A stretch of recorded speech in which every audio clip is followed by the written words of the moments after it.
We're live everywhere now, so welcome to the stream. I hope you guys are gonna have a good time.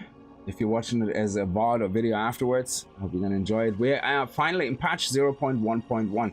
Now the patch notes, everybody probably already read them. Loads of fixes. They addressed actually some crash fixes, several instances of crashes that are caused, which doesn't mean they're all fixed. Some of them are a bit more technical, I suppose, than others. Going by the forums, but they addressed a few of them in 3 different categories, I believe. They mentioned different crashes, but for me, the most exciting part, besides all the changes they made, is, well, there's a lot of exciting parts, but one of the most exciting parts is, first of all, we can see the charges of our charms now. So when we refill them, we can see 2 out of 2. I believe there's even a visual indicator now when they trigger, which is awesome. So you can see them down here. Another thing, which is quality of life extraordinaire, which is absolutely fantastical.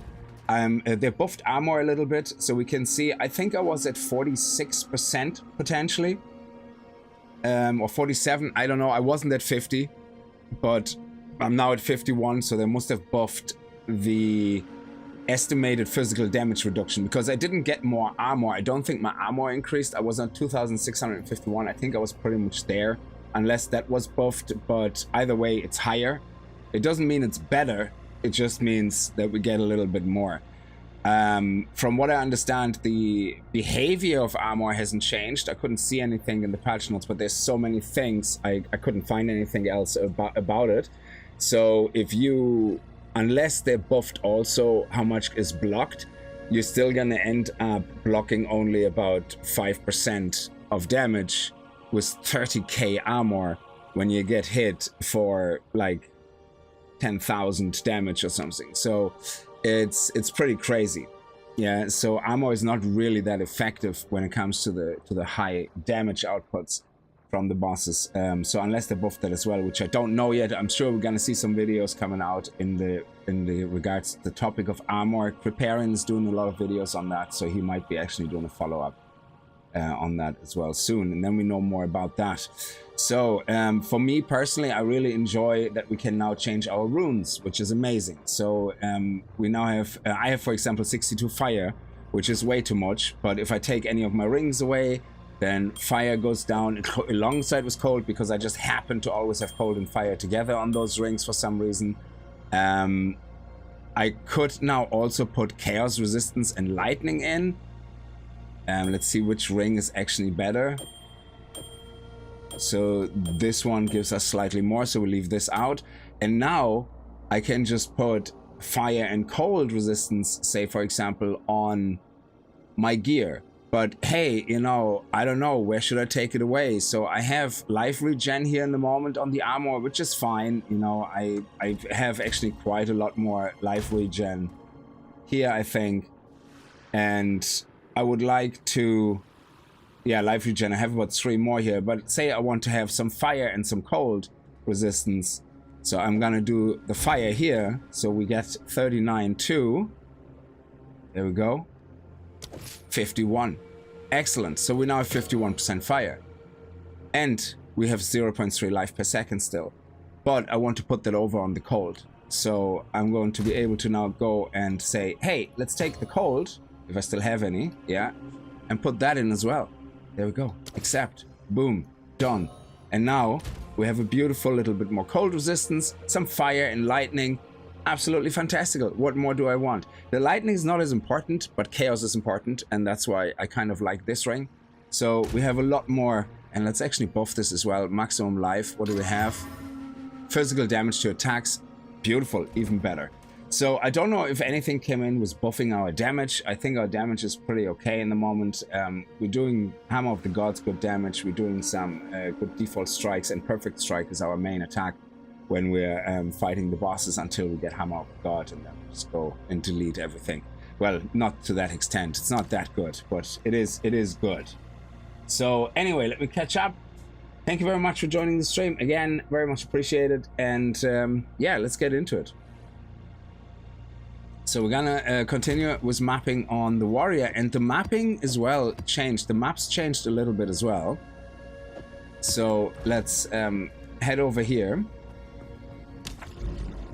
And we can see that we can zoom out so much more on the map now, which is great.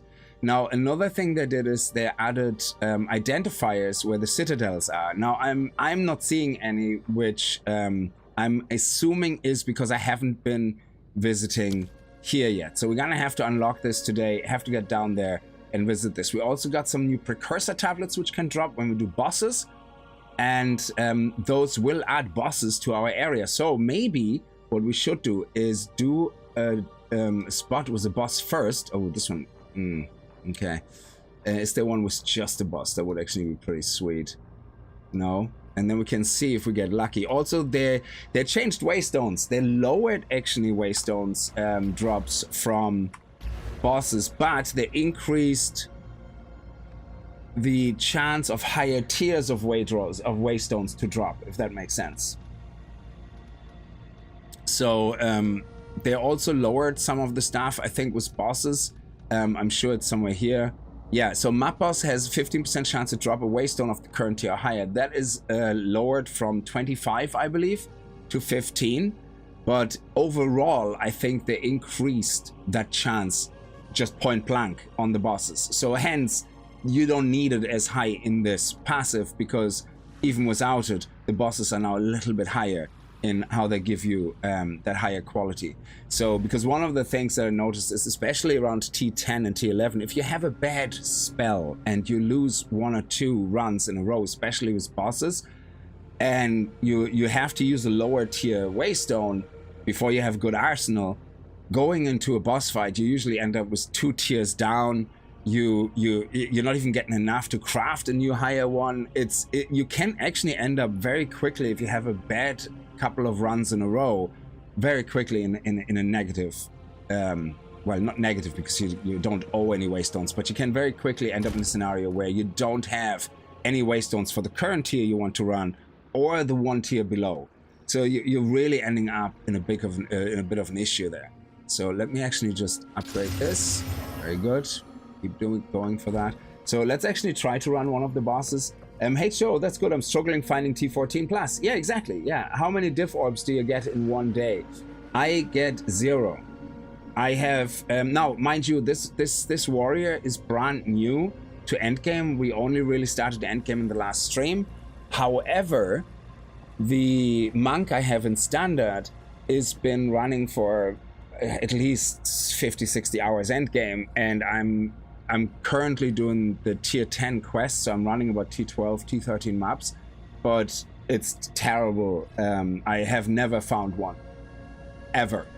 So, and on my monk, I actually have my passive tree. To be fair, my passive tree on my monk is still looking at waystone quantity. I have now slowly getting up here with bigger monster packs, and now that I have all the quantity in the higher tier of waystone passives, the next passives will go into increased monster packs, yada yada, you know, until we get here with rare monster. I have rare monster duplicates actually turned on. Oh, sorry, rare unique monsters in your maps have 2 additional modifiers, which means they're harder, they drop more, or have a higher chance to drop more rare. But this here is a very good one, twin threats. You could have a rare monster on your map which is duplicated, and sometimes they're right beside each other, which is great, depending how hard they are to fight, and you have then twice the chance of getting a good waystone. So getting into monster packs is really, really handy, or juicing up your waystones with extra monster packs, of course, is very handy as well. And another thing I would say is, if you're looking for things, once you start getting delirium, these, what are they called? Guilds, or whatever, just the emotions, once you start getting these emotions, some emotions actually allow you. So let me see if I take some of them out. You can actually apply them to a waystone. So say I put this one in, yeah?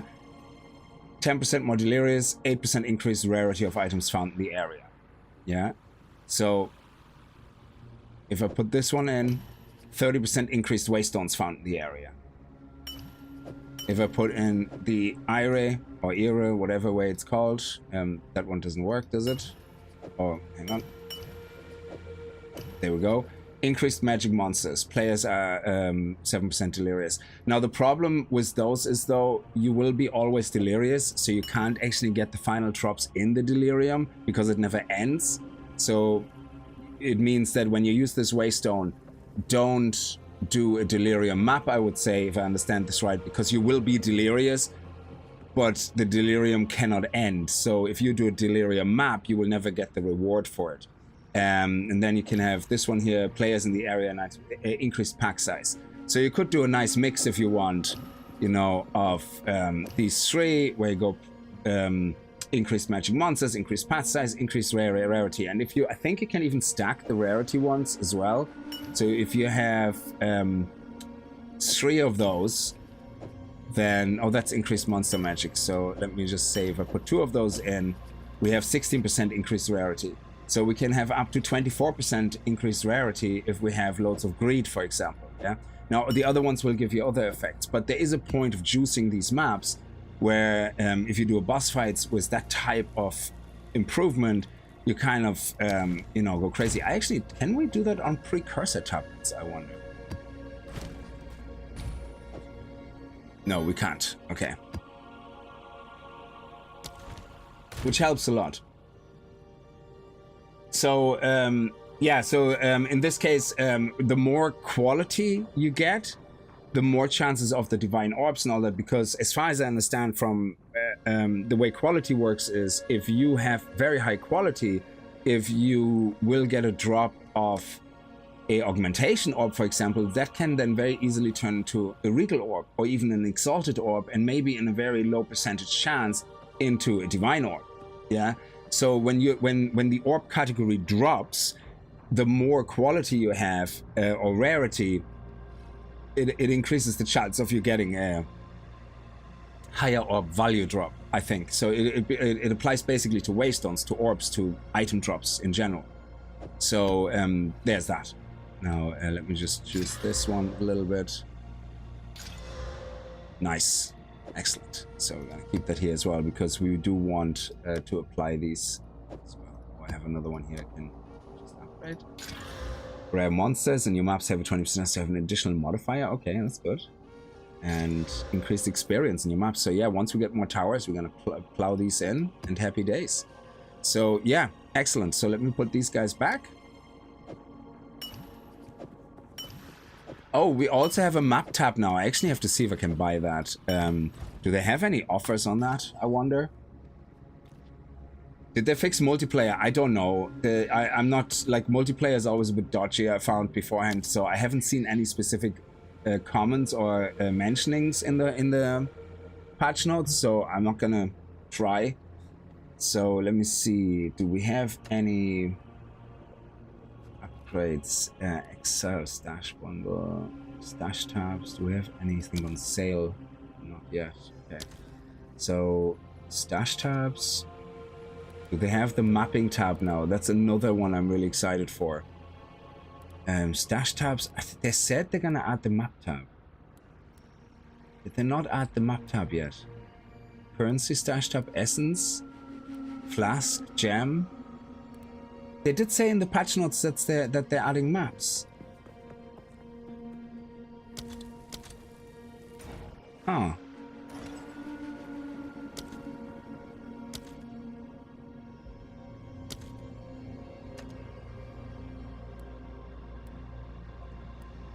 Am I not seeing it, or did they not add it after all in the end?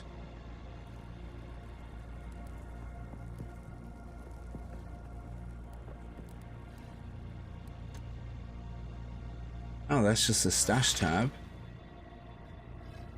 That's interesting. So it's in the next update. Oh, I heard them mentioning it, so I was really excited, man. I was like, oh, I'm gonna spend all my money on that. Okay, so yeah. That's a pity. That is a pity indeed. All right.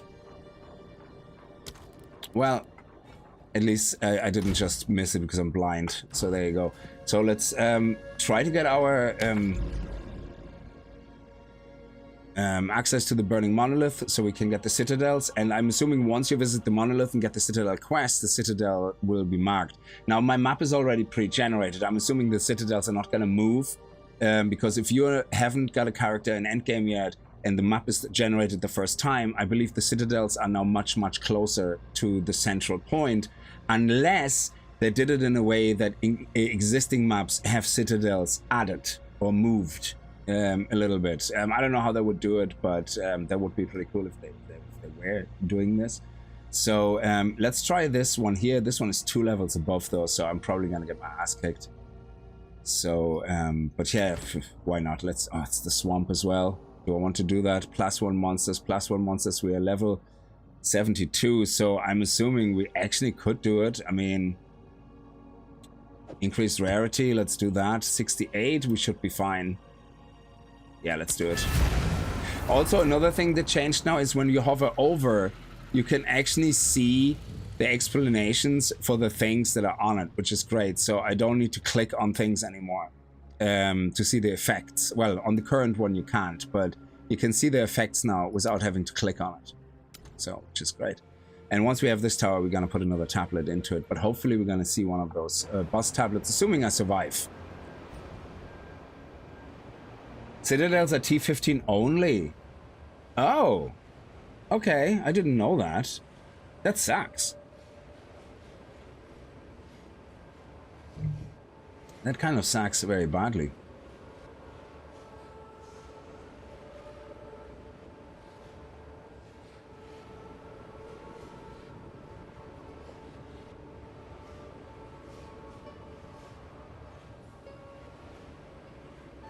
Yeah, that's why you got one tap down boss. Oh, so you can access the Citadel. You just, okay, I get it. Hey Kickz, looking good, champion. Thank you so much, City Gaming. I hope you're doing well.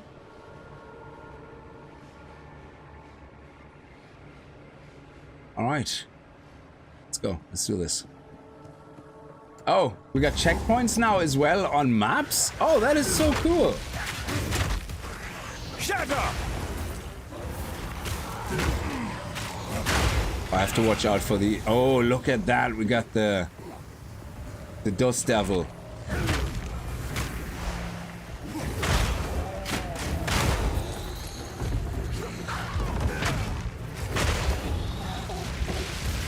Ooh.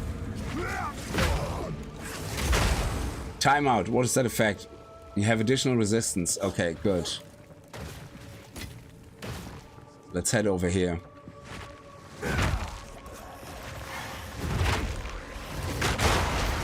Ooh, nice. Oh, this looks amazing.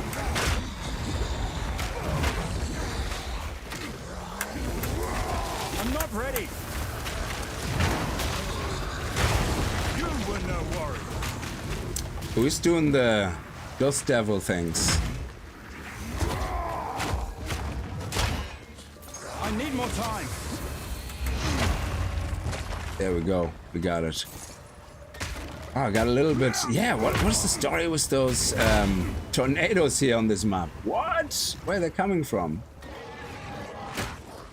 Are they just generally on the map, or did somebody actually cast them? I think they're just generally on the map. Holy crap.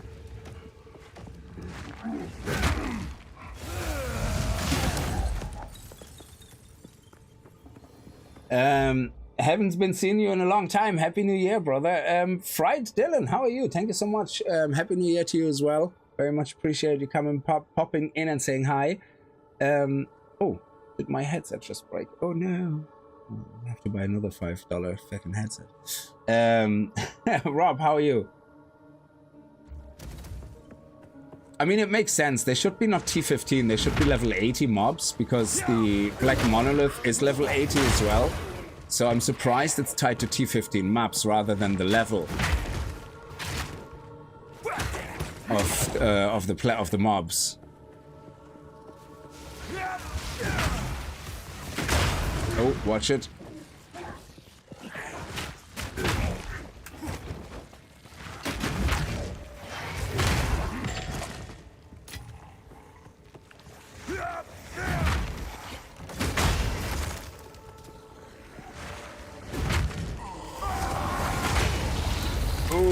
fire. Yes, you see that? You see the inner circle now? It's like a countdown, which is much better now to... Oh, and when the creature dies, the circle disappears. That is new as well, I think. So you have the fire circle, and then you have an inner fire circle, which gets bigger or smaller, whichever way it was. Directional dyslexia. And that is kind of the countdown to see when it actually blows up. That is nice. I think before it just somehow increased in intensity or something. Here. Oh, this is so much better. I love it.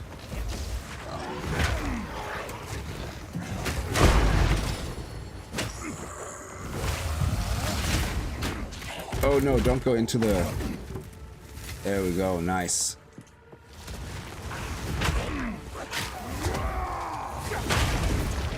Oh, there we go. Oh, advanced too. Oh no, that's gloves. I got really excited. I thought it was the... Oh, come on, no, no, no, no, no. Don't stand in there. I think the visuals are actually great, the way they're enhanced. Come on, guys. Give me something to work with. Because even when everything gets really busy, you still can see the ring within the ring, even in your peripheral vision, and it helps a lot. It's great. How do I enable the filter after I follow it on the PO side? You just go into interface, into game, and the drop down, and it automatically updates the list. You might have to click a refresh or something, but it should automatically update that. You have to follow, you have to follow a filter or create your own, and then it will be here. The benefit of following is that when the person who created the filter updates the filter, you automatically get the update. If you make a copy of a filter because you want to make some minor changes to it, it's your responsibility to keep it up to date, and but it will show up here. So you don't have to go to your hard drive and put things in. Hello, by the way, hello. Is there anybody out there? Okay. I forgot my enemies can't do things like stun lock you in crowd. What was that? Sorry. I forgot now. Enemies can't do things like stun lock you in a crowd, right? Well, as far as I know, any type of thing like stun or freeze has a diminished return, at least on the monsters. So if I just froze a mob, or I applied enough freeze buildup that it was frozen, so you can see it on bosses, there's actually either a cooldown, so I can't immediately put frost on it again, or it's diminished return that it gets a lot slower building up frost, and but I think there's just a cooldown or something, so that you can't do it immediately again. I would assume it also applies to the player. I never experienced stun lock. I experienced being pushed in a corner, not being able to move because of environments and mobs pushing me. Yeah, but that's not the same as stun locking. So I have never really experienced physical stun lock. Like here, I'm stuck right now. I can't move because I jumped into an area of the map which apparently I shouldn't be able to walk into. So okay. Oh, so it's these guys that do the dust. Okay. Oh, nice. We got a T3 Waystone on a T2 map. That's awesome.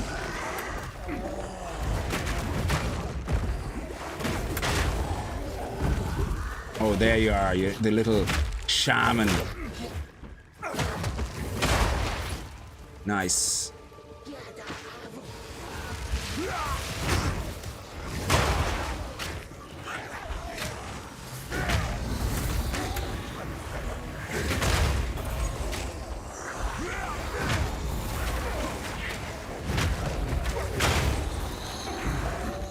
There's another one here.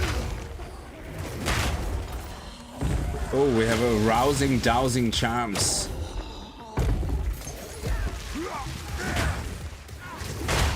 Yeah, so these guys also can no longer do off-screen meteorites. So if you don't see the guy, but he's right just here on the edge of the screen, he still will be able to hit you with a meteorite. But if they're off-screen, I don't know how they're measured. I'm assuming they can see what your vision is. So if you have like a widescreen that can somehow make this with a custom FOV of like a billion, then theoretically you could never get off, like you could get always hit because you can see all the things. But if you have a very small FOV zoomed in, technically you never should be able to get hit by a meteorite. I wonder if that's the case. If you get like zoom in really close, will you ever be able to get a meteorite hit? I don't know. I love this. Look at this. I can go now all the way back and go, okay, let's go this way. This is brilliant. This, oh man, they added so many nice little quality of life things now. Oh, this is the boss. Oh my god, I'm gonna die. Ah, okay. Boss mechanics.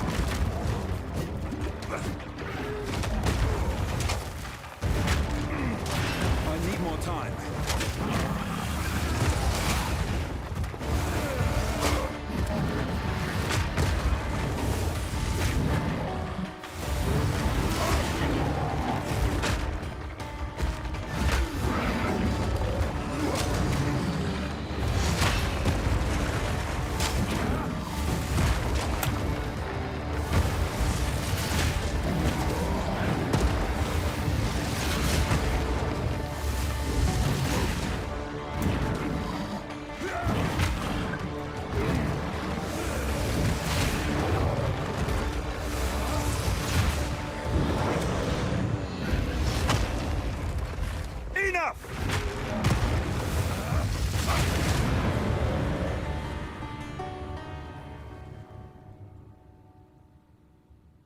No drops. What? Wow. Wow, well done. Before the patch, I have not a single time not gotten a drop from a boss. Wow, not even an item. Oh, sorry, hang on a second. Maybe it's the filter. There should be some items at least. No.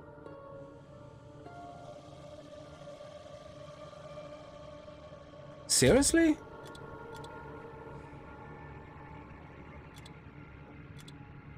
You are kidding me. That sucks. Donkey balls, man.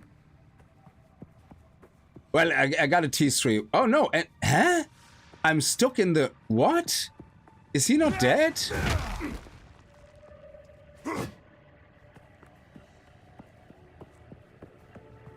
What?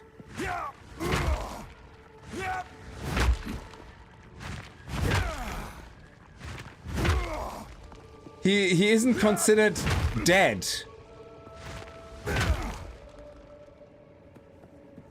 Oh no, this is not the one with the wizard.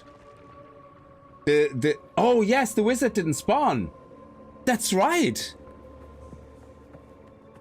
Because usually I die on these, like during the mapping. Where's the wizard? Oh no, we're gonna have to check this out.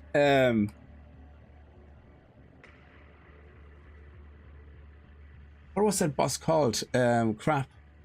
Let me see. What was that boss called?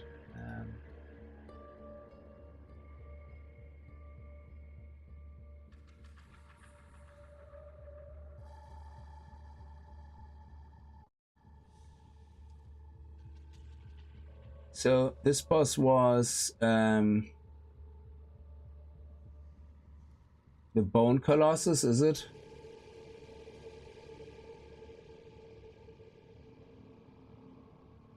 Yeah, the Bone Colossus.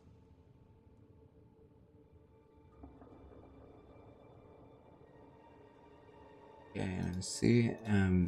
Path of Exile 2.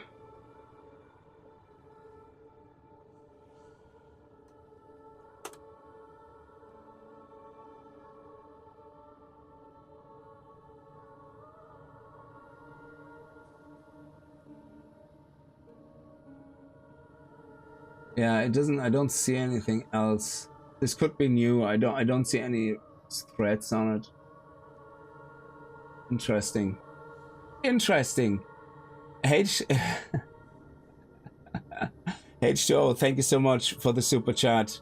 Very much appreciated. For the €2, very much appreciated. I had enough beer. Actually, no, I'm no, not on stream. I'm having a Fanta tonight on you.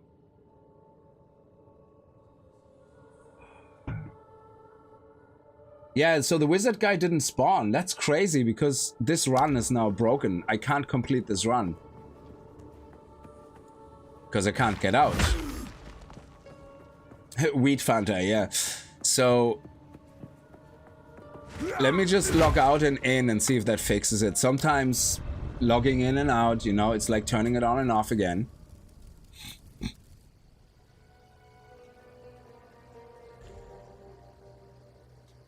And then otherwise we're gonna try force closing the game, yeah.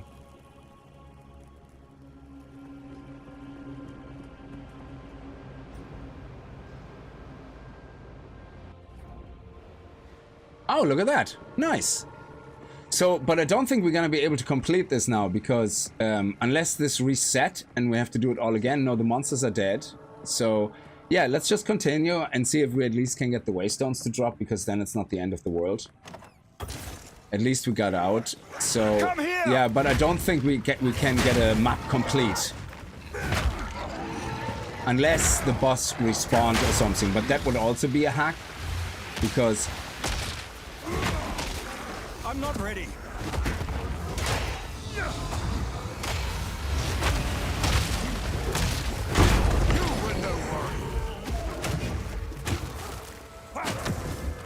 Nice, we got a lapis amulet. Oh, look at all the juiciness.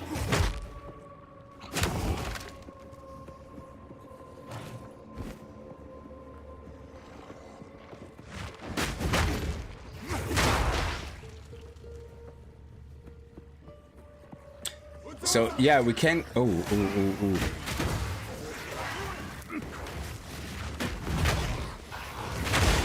Another thing they fixed is, you know these cult guys, the cloth guys, that shoot the lasers into the air and then they land? They actually now land where you see the circles rather than randomly in the approximate area, which was a big pain in the neck. So you had to kind of go, oh, I have to dodge away, very much away, out of this area.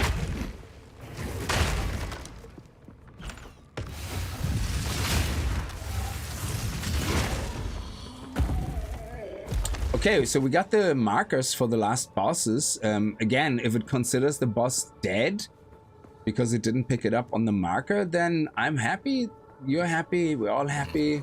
Absolutely. So let me bring you guys actually over to the boss, to the mini boss. Enough! Oh, I'm stuck. This is bad. Fuck, I got greedy. I hate this environment. I thought it was a flat map there on this area, so we died anyway. Screw that. What I was going to do is bring all the guys that are marked primed for stun over to the little boss and then just explode them and boss dies. But of course, I get stuck on the environment because I'm an idiot. This one we don't need. This one we don't need. So I don't know if I need this or not. Let me see. Oh, one thing I found out today. You know the way you can control left click? Control left click will automatically execute identify items. I didn't know you can alt left click. And that gets into the other area. Oh, I didn't know we had that. So if you have control left click on this guy, you go into the disenchant. But if you alt left click, you go into the sale. This is pretty cool. I didn't know that. This one is just energy shield. Yeah, we can scrap that. So let's go into the disenchant. Oh, this has quality. Yeah, we want to use that.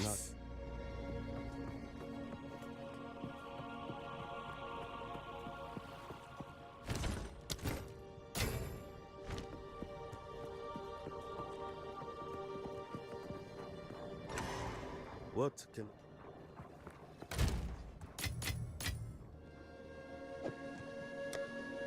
We keep the tier 3 for the tier 3 quests. We're gonna do this one next.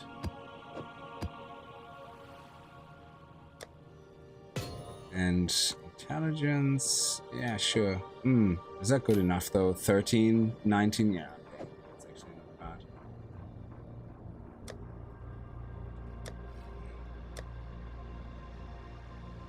So yeah, we can actually use that for some... I suppose we could get, for more resistance, we could exchange our charm, our amulet. So wherever we're lacking resistances in cold, we could see there's some cold resistance here, but there's intellect also, which is just rubbish. But do we have any cold resist on any of the maximum life?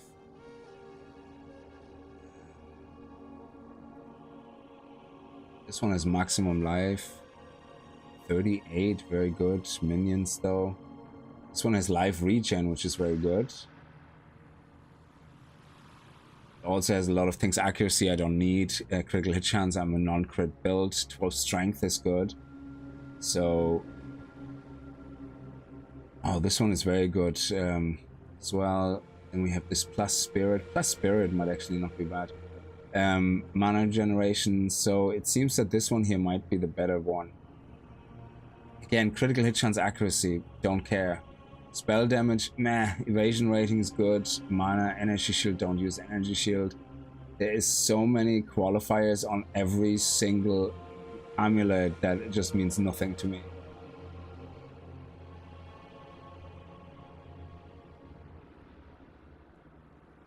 Yeah, just means absolutely nothing. I can't believe there's actually not a single... there's some cold resistance here. It also has some intelligence, which I suppose is not the worst out of all of these. So if we could kind of upgrade that. Rarity of items found. Yeah, sure. It gives us a bit of maximum life, but also some cold resistance. So how much would we lose on maximum life? Not much, actually. And a little bit of mana, which is not the end of the world.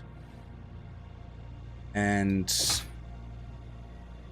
why is our spirit down? Oh, you know what? We're missing out on the 8 all attributes, so we're short on...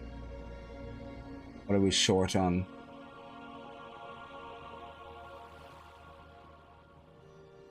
Oh, yeah, we're short on strength.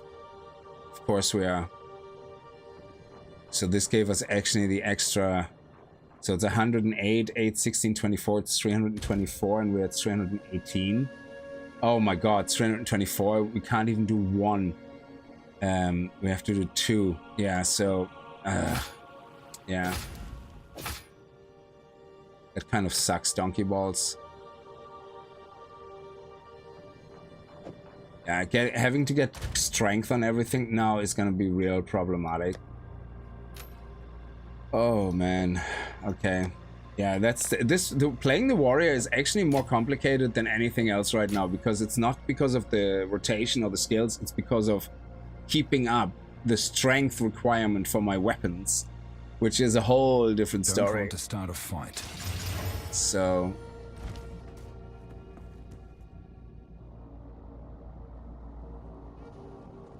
let me see, is chat actually working? Because I'm doing combined chat as well. So no, super chat isn't broken. I can see it in a different window, but it doesn't give me a notification. And when I just look at chat for like, I have to, yeah, let me just move this around a little bit so I can see it more in my face. It would be good to have a third monitor, to be honest, at this stage, but it is what it is. So yeah, now I can see better the chats and the subscriptions and everything. So yeah, so let's do it again. It doesn't matter. Let's go through and let's just plow through the area. We want to get to this, and let's unlock this. Okay.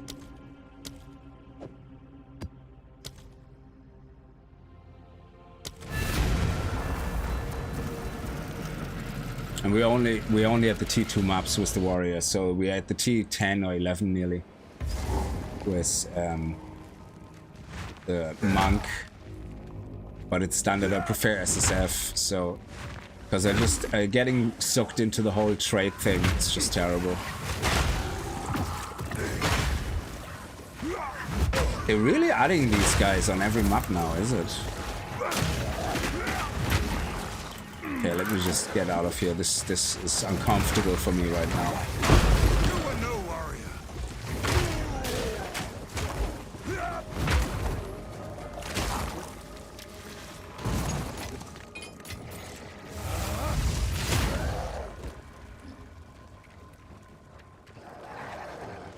Enough!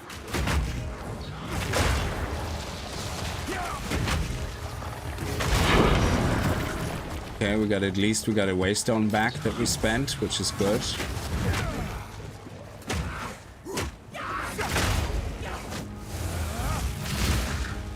Wow, he's tanky.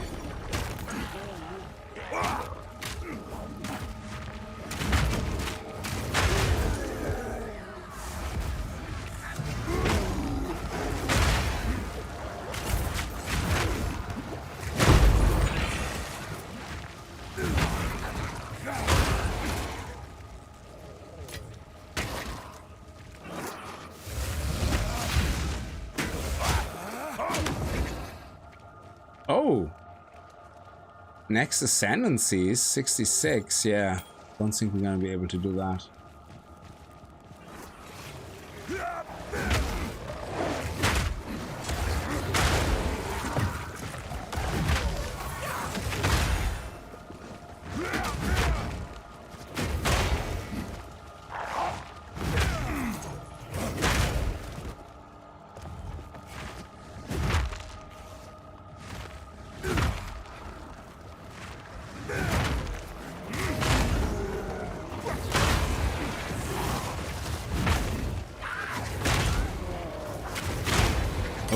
Oh, look at this. They now show you the level of the gem. That is nice. I love this.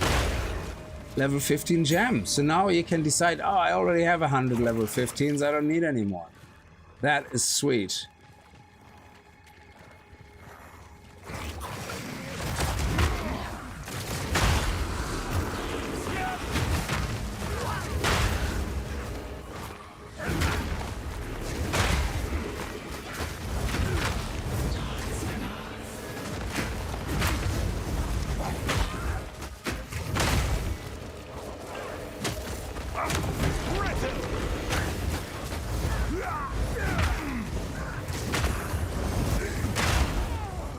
Dancing around those purple balls, man. Purple balls are the worst. They're even worse than blue balls. They're just an extra level of worse.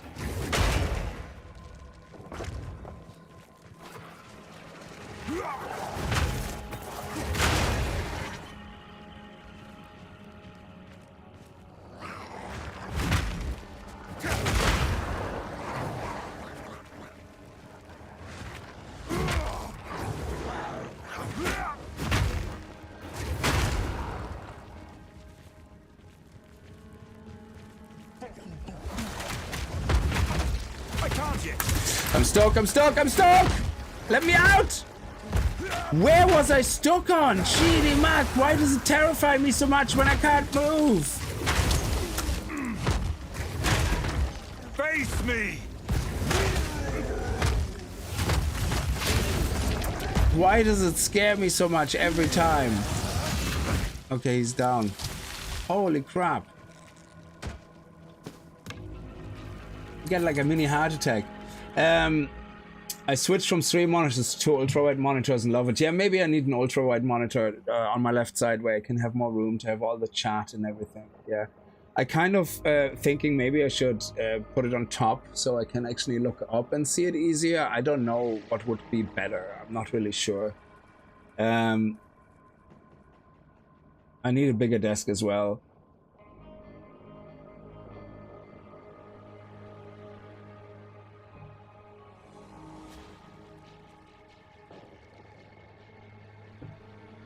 So the maps, the monitor stand I have in the moment, I screw my monitors into it. They have like the standardized connections. You know, the way each monitor in the back has these 4 screws. Depending on the monitor, there's going to be like a different sizing of the screws. Sometimes you have both. You have like the ones on the wider side and the ones in the center. So I don't know what the terms, what the numbers are, but there's certain standards, yeah. So they're like VE22 or something, whatever. I don't know. I made that shit up. And all you have to do then is buy a stand that complies to that standard, and then you can screw it in.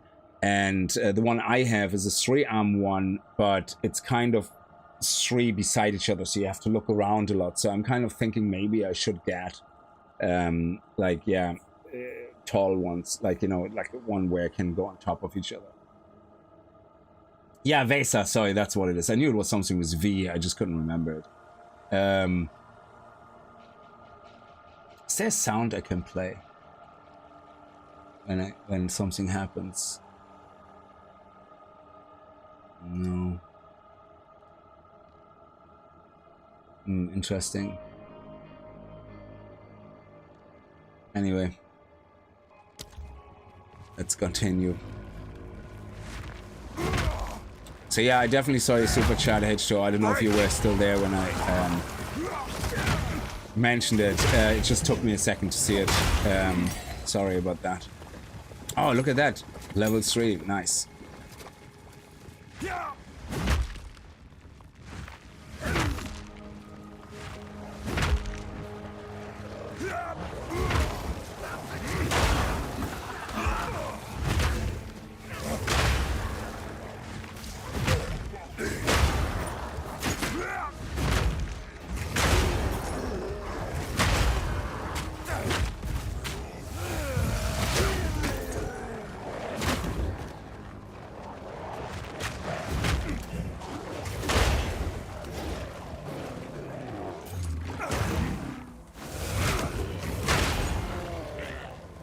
Should pick up that gold.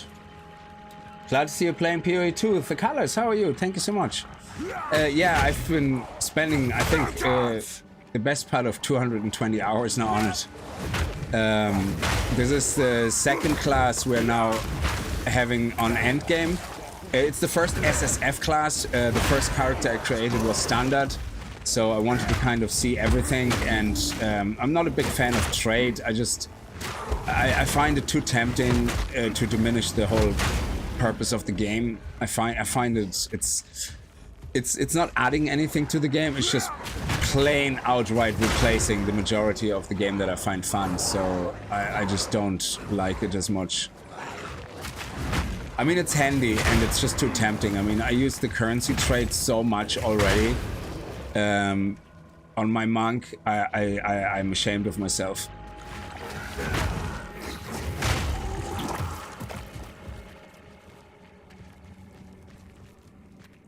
So this is my first SSF endgame character. So we played all the classes to about level 20. So we got a little bit of a taste for all the classes. So far the monk is my favorite. The warrior just is now my second favorite. I actually thought it was going to be the ranger. So we got the ranger up to level 30, I think, or something. And then I switched to the warrior and I preferred that.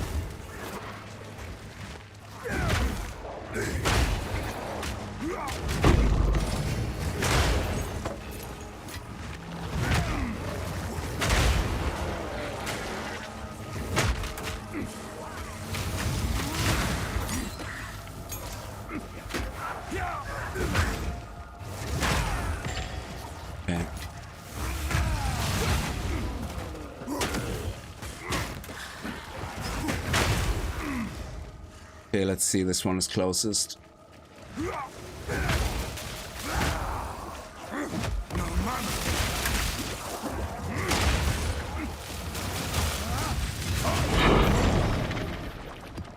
Oh, nice.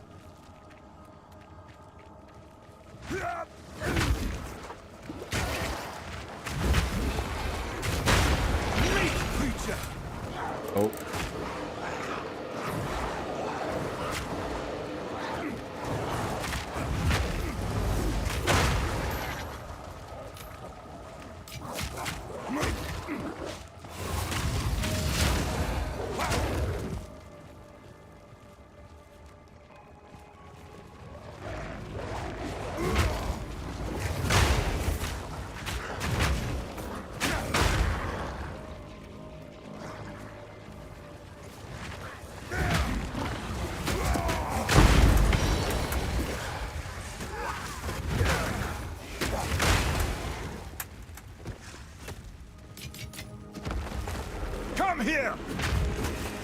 Oh crap, the rings. I hate those.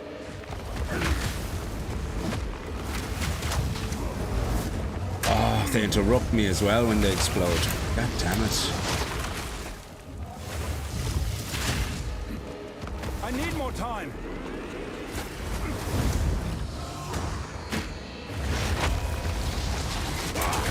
There we go. Nice.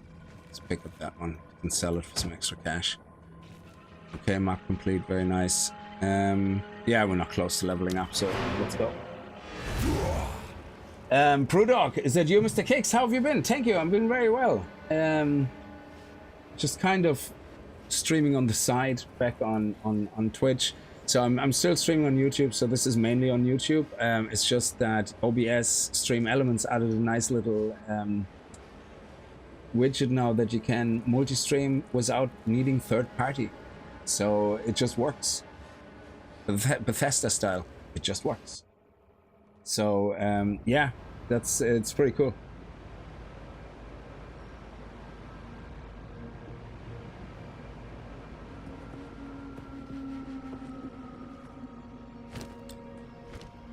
Go on. So I decided, why not? You know, there's people who still actually, even though I haven't streamed for years, support me through Twitch because they just prefer it. I know there's some people who ask me, hey, do you want me to switch over to membership to YouTube? And I said, no, if you rather Twitch because that's where you spend all your time, I absolutely, you know, it's the same difference to me, and people can support me whichever way they like, whatever is most convenient to them. So I'm not gonna complain about any of it. And we don't need energy, so we're gonna get rid of that. We're gonna sell this. Ammo and evasion. Yeah, no, we already have good boots. Chaos resistance is only 7%. That's actually a bad one. I'm gonna sell that because we have 2 anyway. Excellent. So we got these 2. Oh, this one is a bit of a rough one. Yeah, we're going to scrap. Well, reforge this. Burning ground reforge. I'm not even gonna go near burning ground. It's not gonna happen. Simple as that.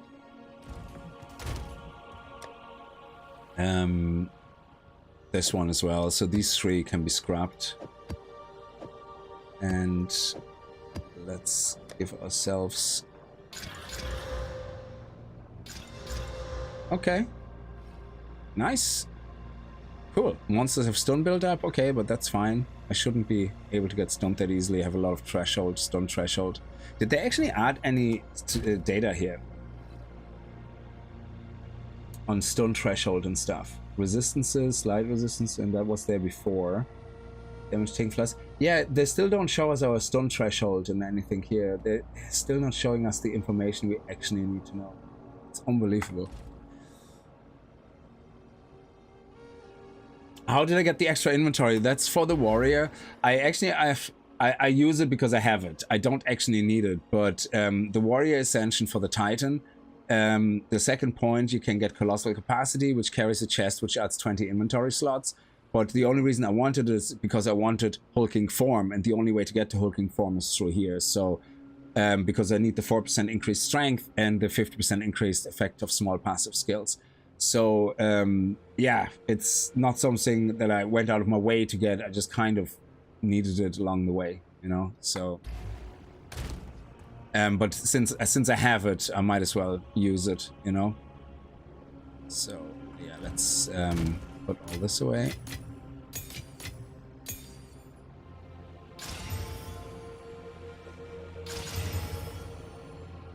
Okay. This one is maximum life, maximum life. Critical hit chance. Critical hit chance cannot increase because it's 0. So,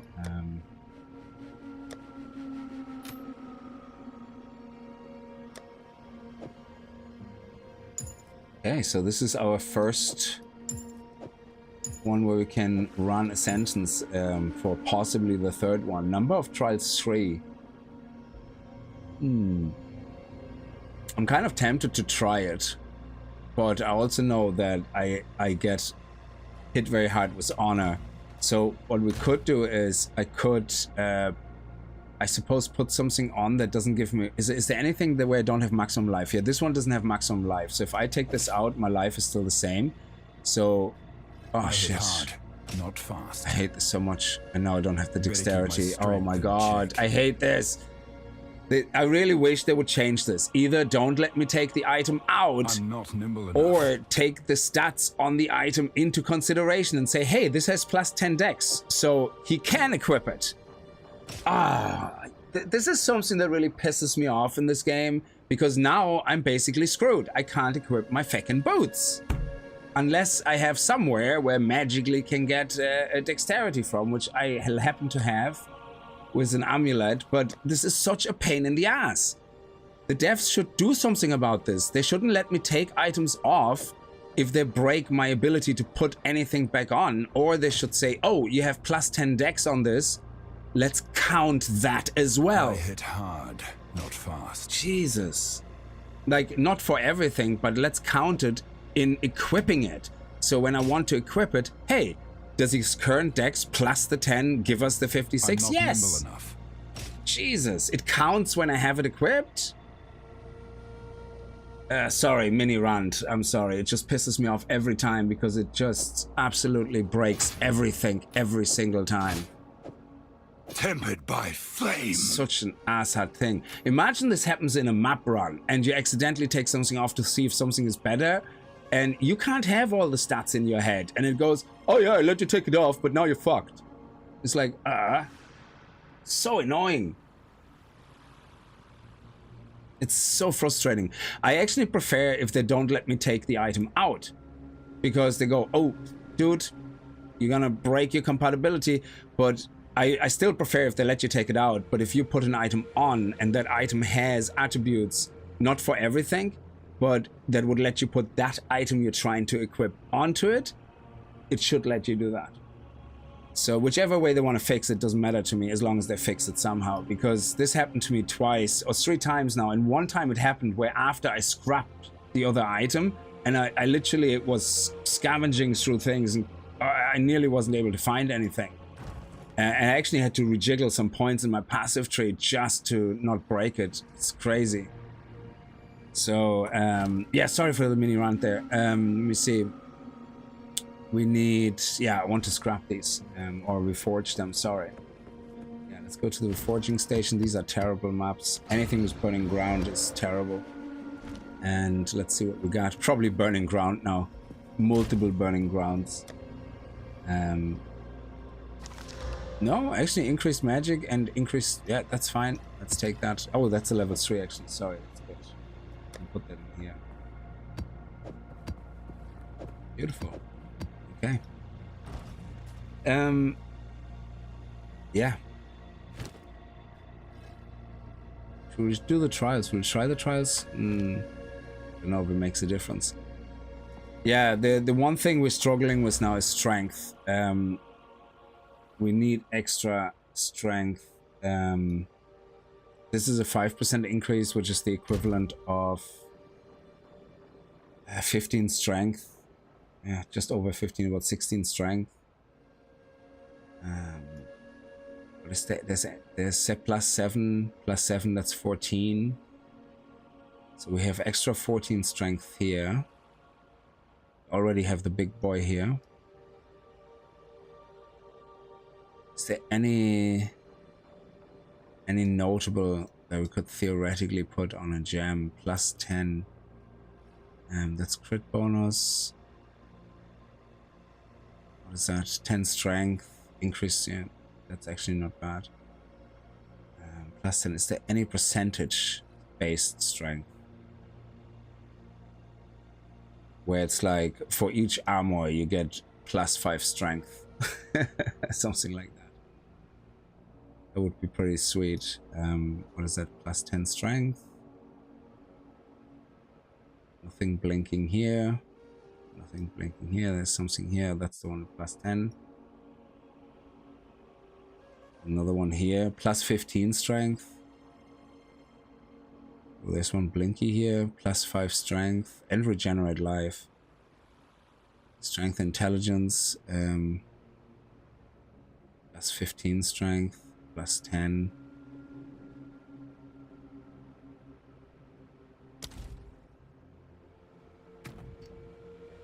Yeah, I don't think there's... Oh, yeah. So how do people play Titan with like this much strength requirement?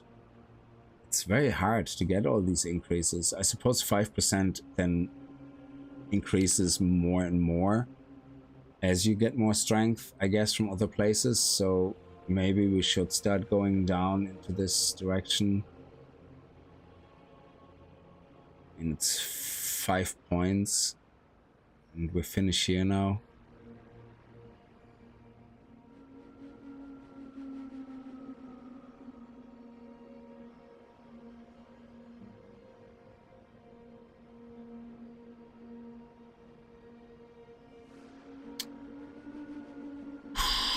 Increased stone build up, increased damage. Maybe we sacrifice a little bit of damage here and endurance charges and build up and stone build up and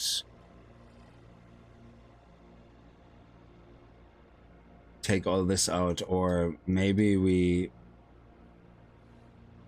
take out some of these. Increased armor, area of effect. Yeah, maybe. I don't think we need these 3. Let's get this one. Yeah, let's do a little bit of rejigging. Go on. Yeah, unspec train respec. Yeah, it's such a pain. Yeah, with having to do that. Nothing is set in stone. So if I put...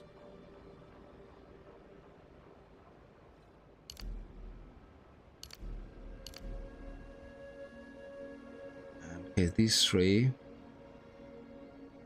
Leave the +10 strength in here.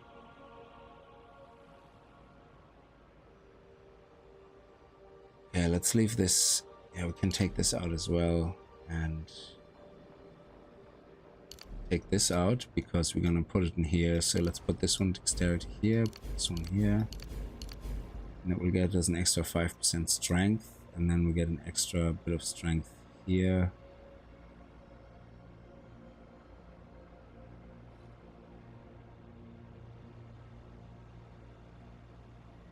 Is that the best use though?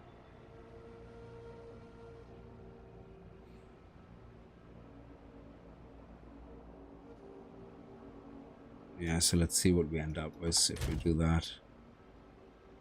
And how does our strength get impacted by that? So we are 6, 4, 5, 3. 6, 4, 5, 3. Okay, nothing changed majorly here. We had 341 and 6, 3, 5, 2. So we lost a tiny bit of damage, which is fine. Got a good bit of strength now. About 17, is it? Whatever we got there. Which is not bad. And we can get more from here. Now, if I do this, will that be more than 7? Because 5% will always go on top of it. So, wonder. So if I do this as strength, will that be 5? It's 7, it's 6 actually. Yeah, so the 5% always goes on top. Yeah, so that 5% might actually be better than I think, because every time we add 7, we get an extra 5%. So for every 10, we get a 0.5 on top of it. Okay. So yeah, that seems better. So let's do the next map, I guess. We're at 410. So let's unlock this. Oh, shift left click is not working. Control left click. Oh, it doesn't work from there. That's interesting. So you can sell things from here, but you can't move them. Okay. Delirium mirror, nice. Let's go.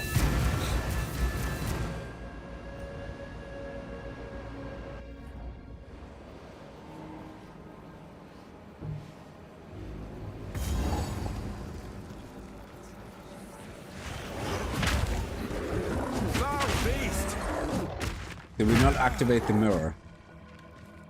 You are greater than a god, untouchable. There we go.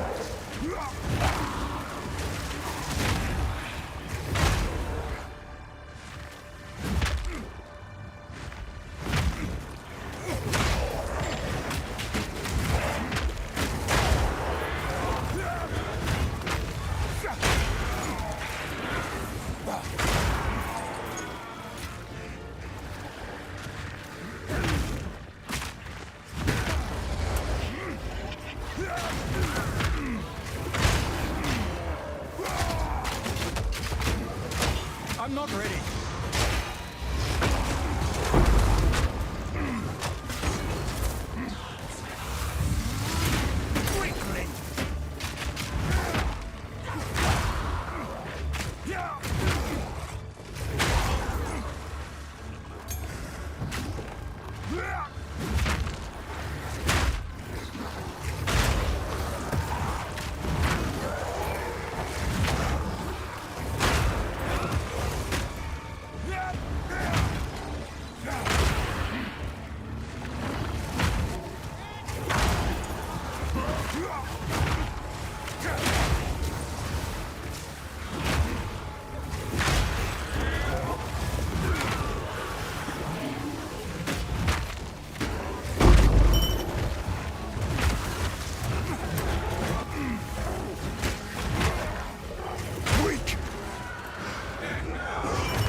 Okay, that was a bit rough.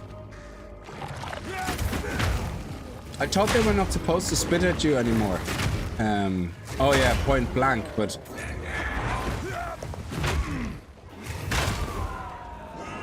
I suppose when you're not exactly in front of them, they still start spitting at you. It's not like they all of a sudden swallow it and stop when you get close, I guess.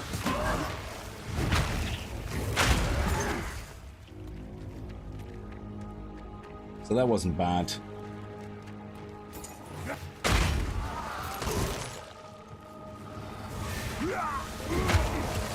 I'm not ready.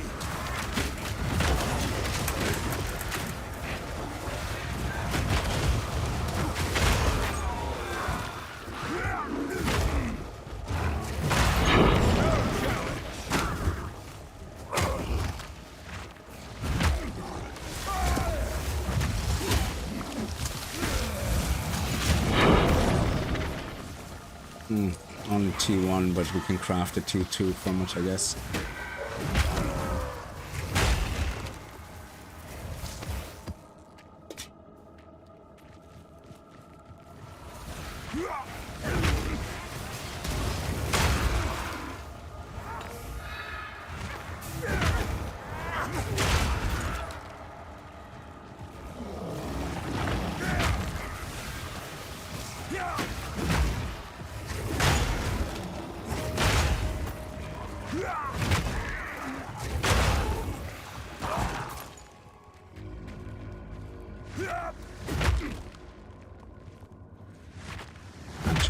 Too far.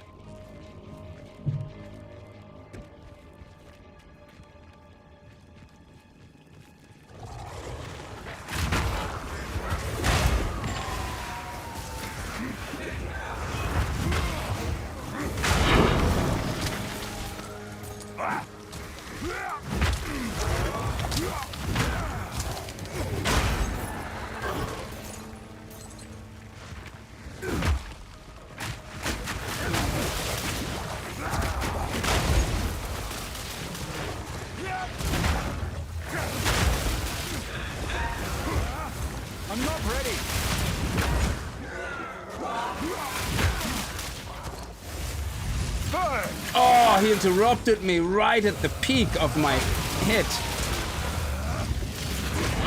There we go. I was literally just about to release. Man, what a good timed interrupt that was from him. Genie Mac. That was good. I picked up some crap I don't want to pick up. Hang on a second. Quality. I suppose we could, yeah, so we scrap these. This one doesn't really have a purpose except money, I guess. This one is quality, very good. This one, that could be a good upgrade if we get lucky on an alchemy orb. We'll see.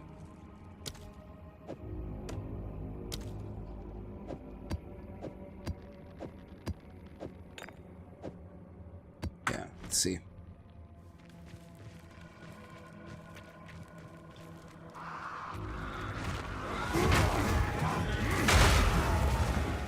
Break!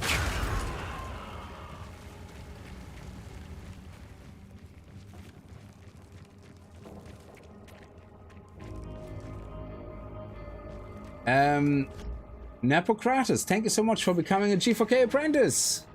Or Nepocratus. Sorry if I mispronounce and butcher your names. Nepocratus. Maybe it's that way. I don't know. Whatever sounds the fanciest, or whichever way it is pronounced according to you. So thank you so much for becoming a G4K apprentice. Very much appreciated. Oh my god, would you hit someone? There we go.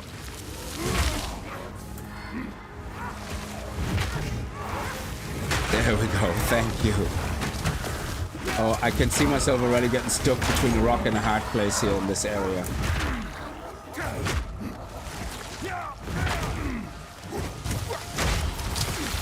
Okay, let's... There we go, nice.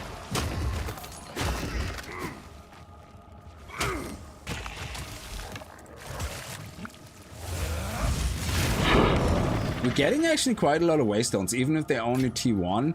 I mean, we're running a T2 map. We only started Endgame, so getting T1s is actually still acceptable, obviously. Because we can just craft them into T2s.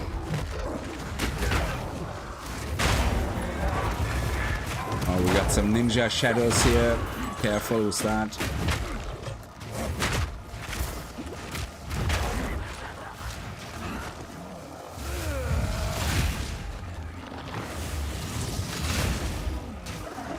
Okay, here we got the bosses on the map now. Excellent.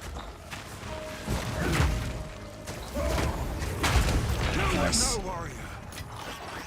You are no warrior. I like the way he says that. Was based on Socrates, but most call me Nepocratus? Socrates? Nepocratus? If that's pronounced the same way. Yes. Thank you so much. Steel yourself! I can't yet.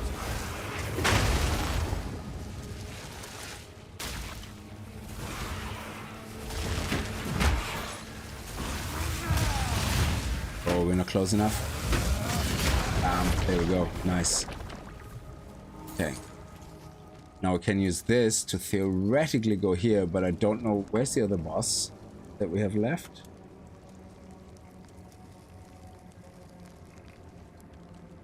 Is it the one all the way there in the beginning?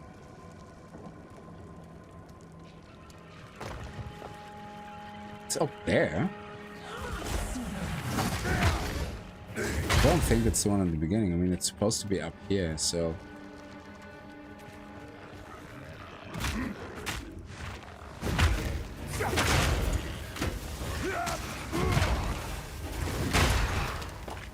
Oh.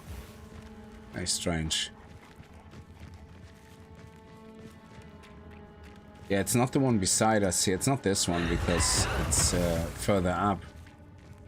Ah, we must have accidentally skipped it. Oh, it is that one? Oh yeah, we could have fast traveled. Because sometimes even after you kill a boss, it actually shows the icon still. Or a rare, I shouldn't call them bosses. Oh, wow, okay. Nifty.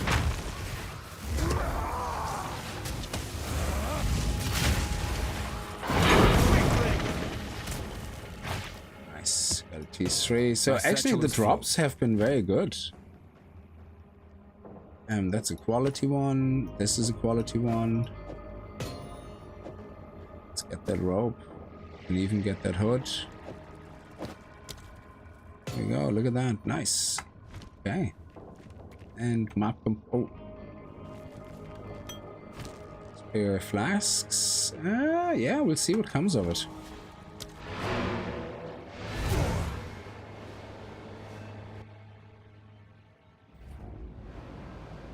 See what comes of it. So, when it comes to the next class, well, there's a lot of things happening, first of all. So, Diablo 4, the next season, is coming out, which I think the beginning of February. I'm not 100% sure. It looks okay. The trailer doesn't actually highlight a lot of the things that are of interest. The trailer is kind of just showing the very plain and simple D4 formula, you know, do some fetch quests for people, upgrade your reputation with them, use their personal vendor to get items, you know, for your reputation or for your honor level, and then you have basically for each of the witches for each faction, the representative of faction, you have their own skill tree, so you can kind of, I don't know if they're mutually exclusive or if you can pick all three of them at the same time, I'm not sure, but each of those factions give you access then to like kind of a mini skill tree, like an extra passive, yeah, and you can select your skills then and get an extra ability or something, yeah, which is kind of nice, but it's the same as always. It's nothing new, yeah. It's like every single season, it's the same thing basically, yeah. Go into a special area, do the special new thing, which is basically just fetch and kill, and get your honor up to access, you know, whatever. In the last one, it was instead of a skill, which was very interesting though, the last one, you had a companion that could fight with you and you could upgrade their little skills for you, for them to make them a bit stronger. They weren't like really that amazing. It didn't really matter which companion you took along with you, but it was kind of nice, a little bit of a different touch, but still the same principle. You know, you had the vendor for the reputation, you get it up and get access to items or whatever, yeah, which are usually out-leveled by anything you wear, so it doesn't really matter. So so it's kind of a bit of a very bland recipe, but one of the things they add, which is obviously going to go into the base game because why not, is that they upgraded how uniques work. You no longer now have a chance of uniques dropping that are of very high quality but have very low attributes or modifiers, so that doesn't happen anymore. So you now have a minimum modifier level based on the quality of the item. So if the modifier range is say 5% to 30%, if you have 4 affixes, very high quality base item, then your minimum would be like 20% or 25% rather than 5. Yeah, it could still go max, but you never end up with these shitty things where you have this amazing multiple affix item that has the lowest percentage stat on the modifier, which is just absolutely kicking it in the teeth. Yeah, so so that's changed, and also the biggest change is the armory. So you can now save your build and then decide, oh, I want to try something else, and completely swap out your gear, rearrange all your passive points, and now do a build specifically for killing a boss. Yeah, a very hard type of boss fight that you want to take on. Yeah, and you can save that, and then you can swap between them and basically you know, use it whenever the scenario is you know, given that you need it, which is really nice. So they have what they call the armory, I think, and that is actually something that is huge for Diablo 4. But again, I definitely want to play the season, but it's I actually logged in like yesterday and played a little bit to level up, to just start leveling up another character to see again about the leveling. And it's funny, since I looked at this, and it used to be the other way around. I looked at Diablo and I was like, oh yeah, I love the way the passive tree is so simplified, yeah? But now that I'm used to Path of Exile, it's terrible to say, but hi Stephen, how are you? I look at Diablo 4 now, and I'm looking at it going, oh, this is very simple. It's like, it's like a bit too simplified. It's like, yeah, sure, I get an attack here, I get an attack there. It's like I suppose in Path of Exile, the separation of the skill gems that give you the abilities you use from the passive tree is actually, I'm liking it. I didn't realize how much I like it. I'm liking it so much that when I go to Diablo 4 and realize that the passive tree is my skills plus some passive points which are similar to here where they enhance something, I find it bland. And it used to be the other way around, that I looked at Path of Exile, because Path of Exile 1 was scary as fuck to me. Like, I looked at it and go, oh shit, I'm never gonna make a spec. I'm never gonna make a build. Yeah, because I'm terrified of putting points into anything.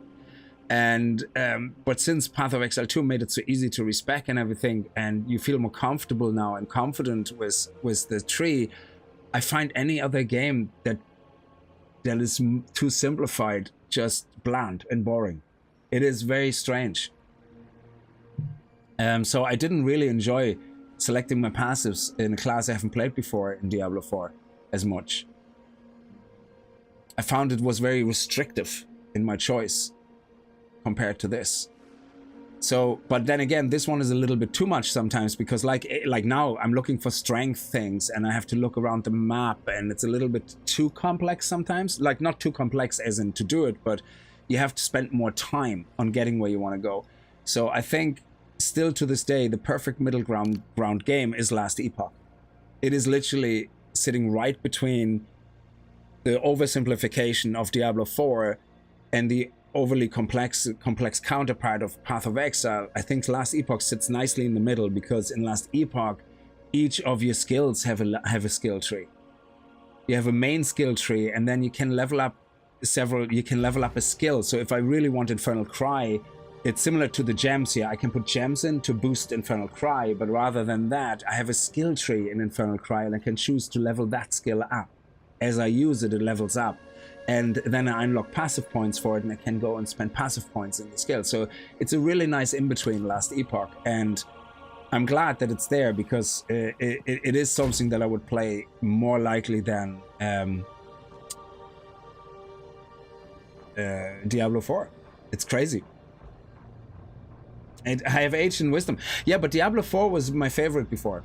Like, well, Diablo 3 was my favorite, but the way Diablo 4 did things was actually much more preferred. Also, I just noticed they finally fixed it, that you can identify things in our chest. Before the patch, when you had an unidentified item in here, it wouldn't identify it talking to this guy. Speak. It would ignore it. You would have to take the item out, or you would have to manually identify it. They fixed that. That's great. Love it. Brilliant. We still can control left-click items from here into here, but we can't control left-click and a waystone into a map on the map.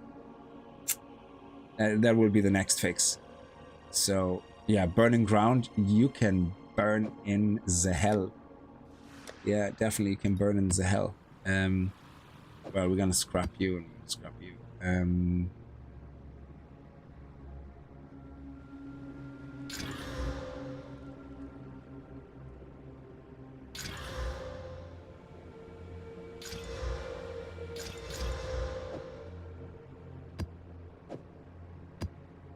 Oh, look at that. Maps in range contain mirrors of Delirium. Delirium encounters in your maps have used to generate additional reward types. Increased rarity of items found. Nice. Okay.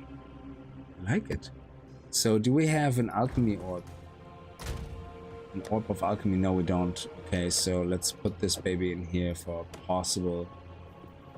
This one is not as good. We can sell this.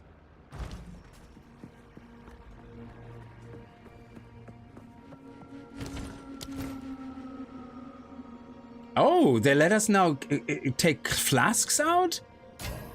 Oh, nice! That wasn't possible before. That's another little update. Oh, I love it. Oh, that is so awesome.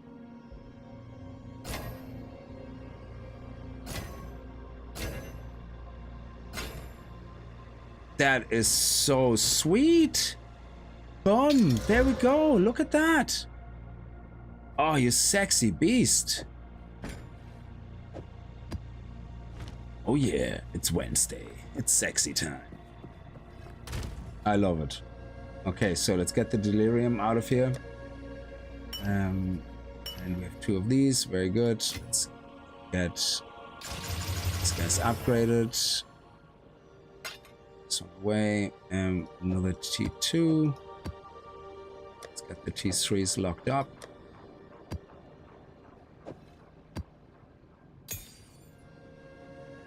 I don't think we need any more of those charms, though. Yeah. And at some point, I'm gonna have to keep the best ones, and that's it. Scrap, scrap, scrap. Sell, sell. Okay. Hello. Here is what we have. That is so cool. Until next. I'm not getting any more stuff from Blizzard 3. If Blizzard 3 was my last purchase, I feel the company does not reflect my values anymore.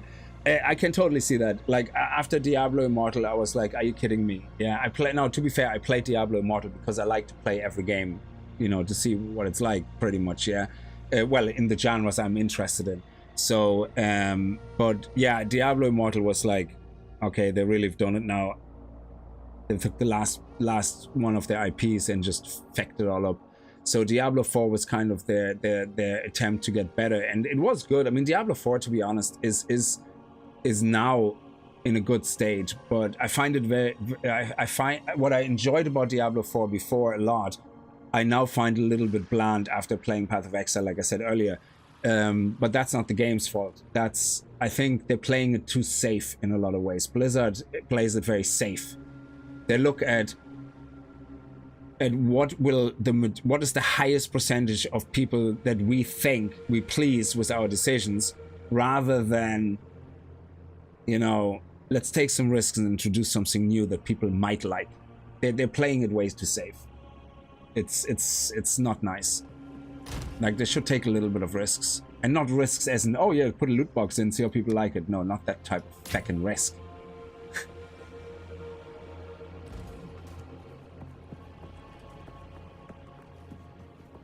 Oh, now I'm actually not afraid to use these.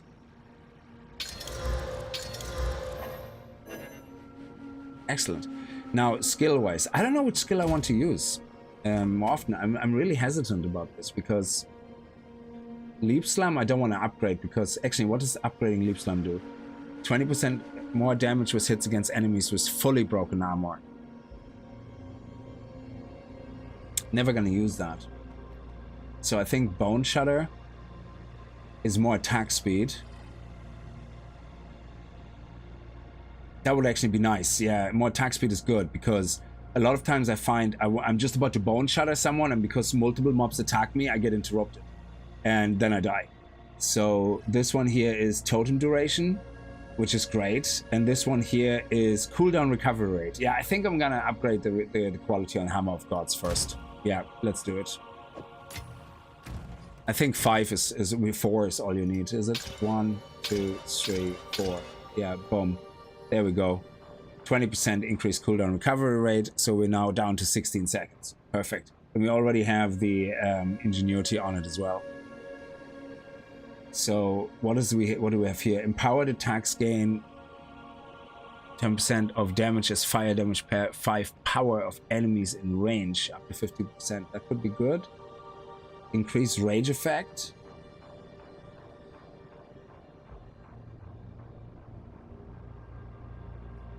And then Herald of Ashes, I'm using that a lot. Ignite surrounding enemies if overkill damage is at least 2% of enemies maximum life. So this goes down to 2%.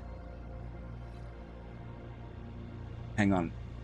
So basic net damage is overkill damage. In the moment...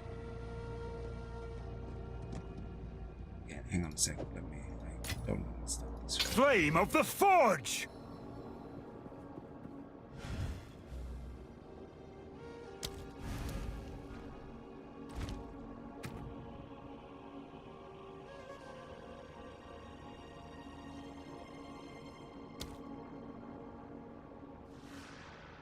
Ignite surrounding enemies if overkill damage is at least 0% of enemies maximum life. So does that mean if it goes to 2%, it's harder to get the effect? I'm so confused by this. The way they've written this is so confusing.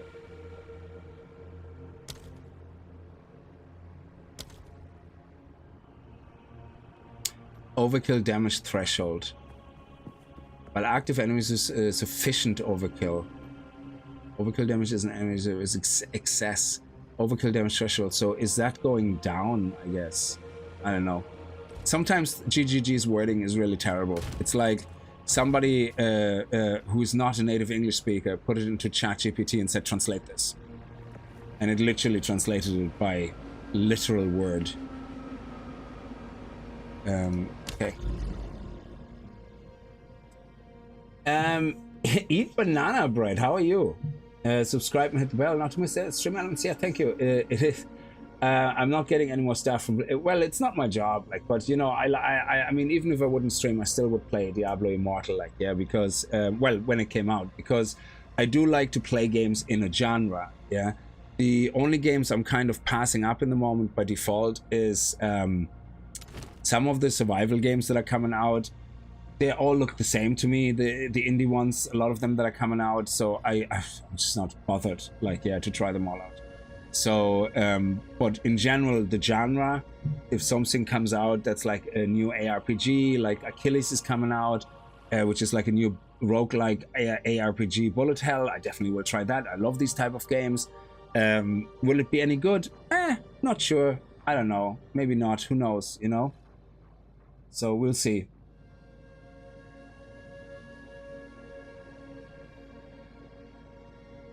Now let's actually put the Mirror of Delirium in. Oh, we have to do the tower first, of course.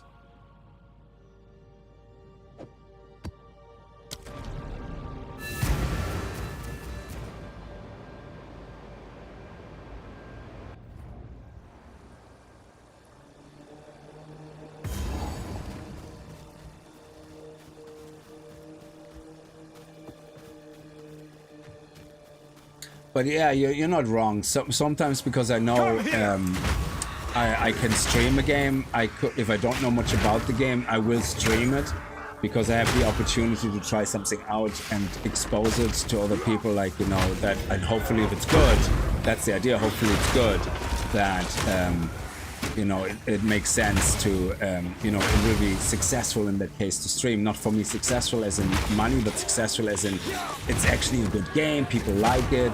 And as a result, people are like exposed to the game, and the game has a chance to, you know, get a wider audience, which is great. That's the type of thing that, you know, I enjoy.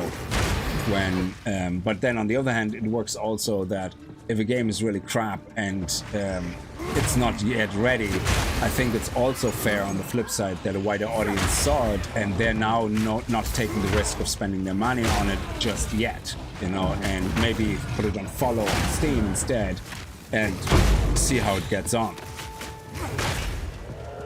So I think it's important sometimes to showcase certain games.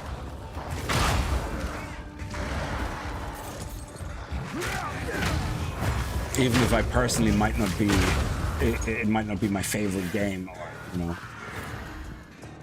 No, I will play Path of Exile 1. Well, I have and I haven't played it. So, technically I played it. Yes, I played, I don't know how many hours on it. Let me see. I played officially... Huh. Why am I not... Oh yeah, I'm not logged into Steam, that's why. That's very strange. Oh yeah, I had to restart my browser earlier, so...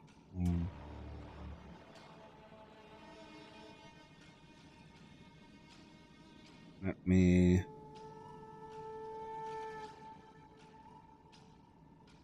Steam. So, technically, I played it for 125 hours. But technically, I didn't play it. So why am I saying that? It's I looked at it and I got scared basically of the passive tree and was like, I'm not playing this. This is bullshit. Yeah, this is just, I need a degree to play it. And then I think at the time, wherever I streamed, people were like, no, you should try it, follow a build guide. You have to follow a build guide to play the game. And I was like, okay, if that is the way you play the game, I do it. Yeah, so I followed a build guide very tightly. And I ended up with a level 85 character not knowing how to play the game. If that makes sense. I knew how to follow instructions and how to click a button and click the skills, but I actually had no idea what I was doing. I had no idea why the skills work together. I had no idea why the passive tree works the way it does. I had no idea how skills from the passive tree and choices in my gems made the build work the way it did. I just followed blindly instructions and clicked a button. Yeah.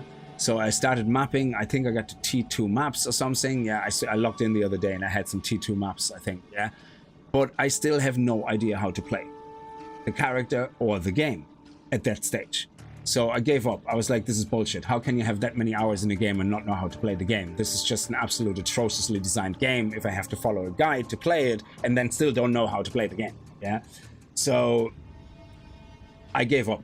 And now with Path of Exile 2, I was like, oh, okay, a lot of things started making more sense. And I was like, oh, okay. So when I looked then at the passive tree again in Path of Exile 1, after I played 200 hours of Path of Exile 2, I was like, oh, okay, so it's not actually that scary. I see now, I get it.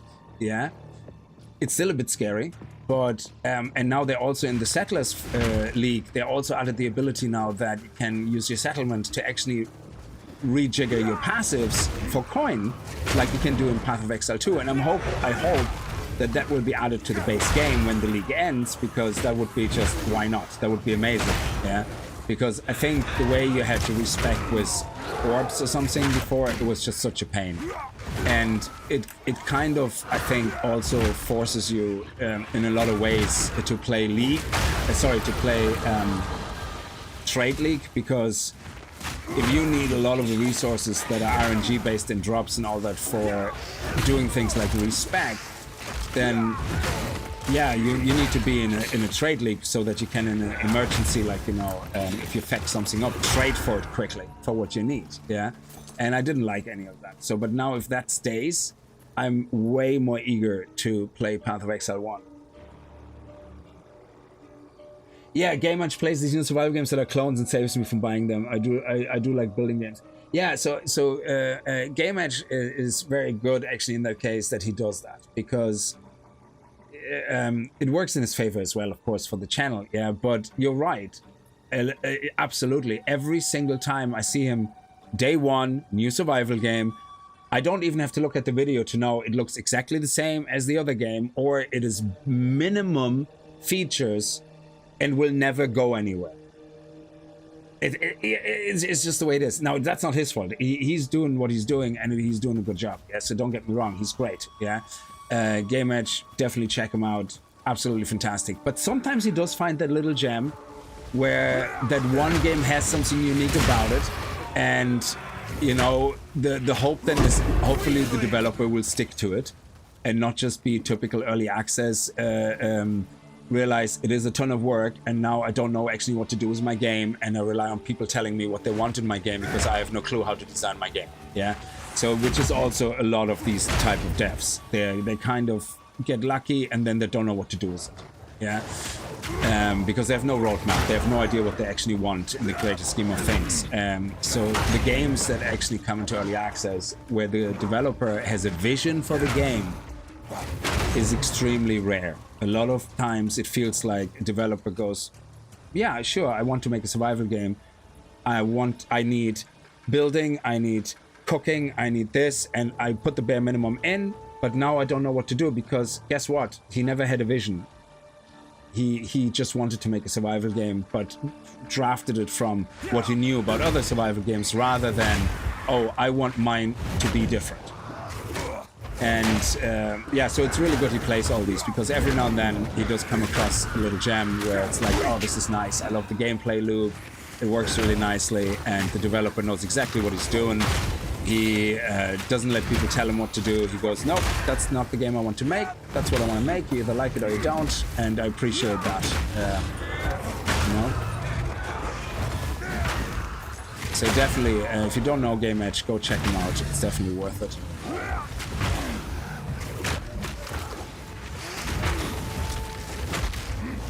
And I respect his patience. I wouldn't have the patience for that, to be honest, because after the 4th or 5th game that's just the same as the other ones, I would be like, nope, can't do it. Just nope. PoE 1 has a decade of mechanical creep that does add a bit of barrier for newbies, fair enough, but to be put off by that. Yeah, but I'm very eager to actually get into it. So I looked at what would be a good class for me that I would enjoy. I looked at the Marauder, and I looked at the Shift and Ascendancy, and I don't know much about it. I just looked at it very, very high level, and I go, yeah, I would enjoy playing that class. So when I start PoE 1 at some point, Marauder will probably be the way to go. In the new season, I want to start Marauder, Shift, and no matter what they do in the season, and want to try it out. I don't even know exactly how this is all gonna work, but we'll see. So let's see, more strength. Let's get this, more threshold and strength. Because damage-wise, we're okay in the moment. We don't need more damage right now.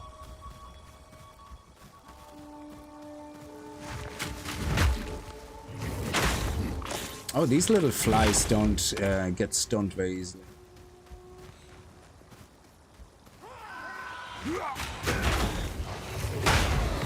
Wow, we actually can kill the shades now with bone shutter. Bone shutter, yeah, because that wasn't the case before. Because they were so tanky, they must have reduced their health. Those shades, when you smacked them with bone shutter, they still didn't go down. You had to hit them like quite a lot. They were very, very tanky. Oh, I love it. I forgot this is a tower. I completely forgot this was a tower. This is they changed the way the towers look. Yeah, that is awesome. They added these 4 new tower maps or whatever. Like, that is great. Oh man, I literally forgot for a moment we were in a tower. I completely forgot it. Oh, that's great. Oh, that feels wonderful. I might actually feel the urge now to, you know, even go a little bit. Oh no, actually, look at this. It's really nice. It's like linear. I didn't even notice this. Fair play, GGG. That is sweet. Very linear. Makes sense. You know, I mean, you're going to somewhere. Why not? I mean, make the towers A to B. Why not? That actually is a good decision. I like that. Wow. Well played.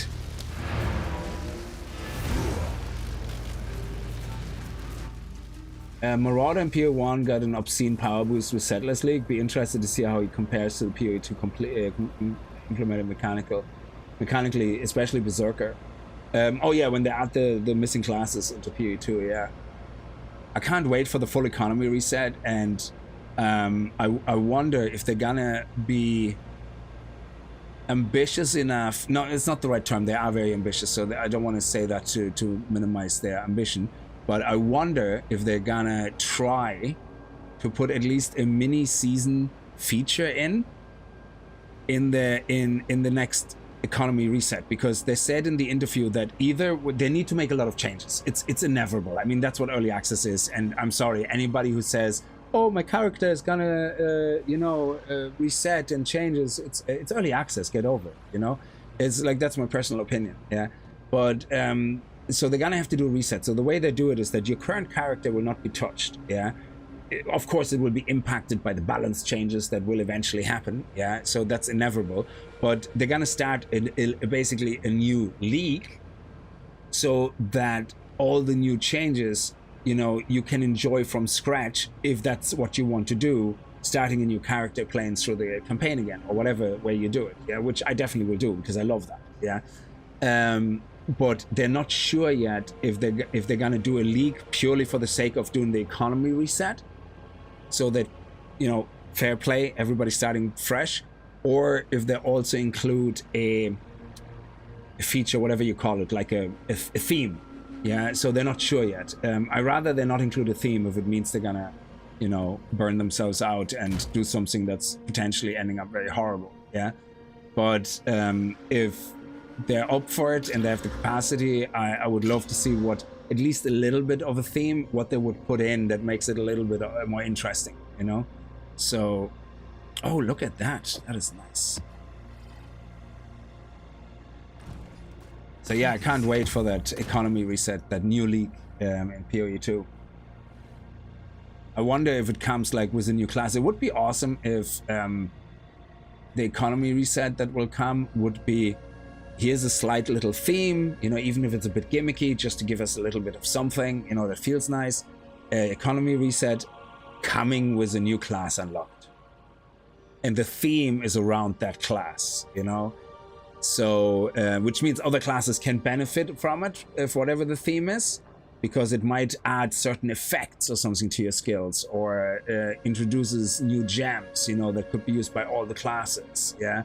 That do certain effects, even if it's only temporarily for that season. Yeah, that would be pretty sweet, but I know they have enough to do. So, but it would be an amazing reveal, like, you know, new class, new season, economy reset, boom.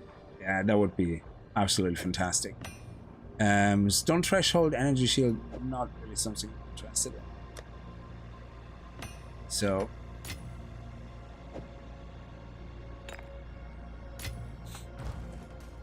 so let's actually see. So we have to do this one next. Yeah, so let's go in here and see which one we want to put in. We already have delirium actually here. We already have quite a few delirium here. We could put more delirium on that. I think they actually minimized the circle as well, so would delirium, yeah, we could end up with delirium there and there and there, so yeah, let's do it.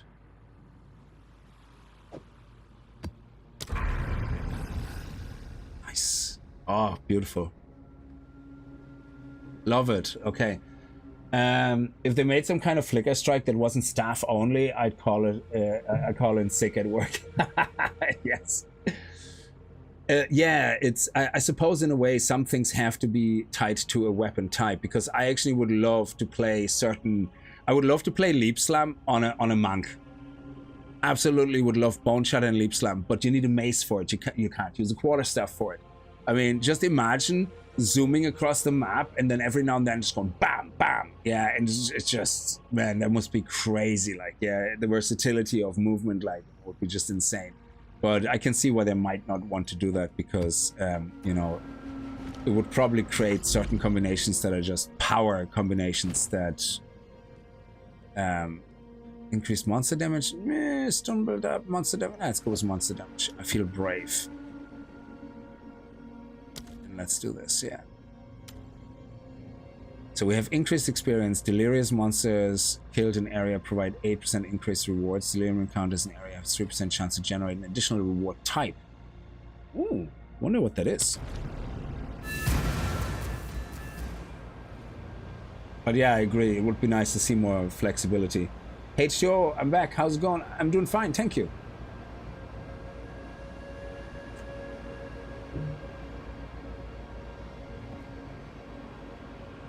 Okay, so let's see if we're gonna find out where the citadels are, even though we can't do them yet. What will be the straw that finally breaks you? Enough! I will find it.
Oh, we nearly got the third one.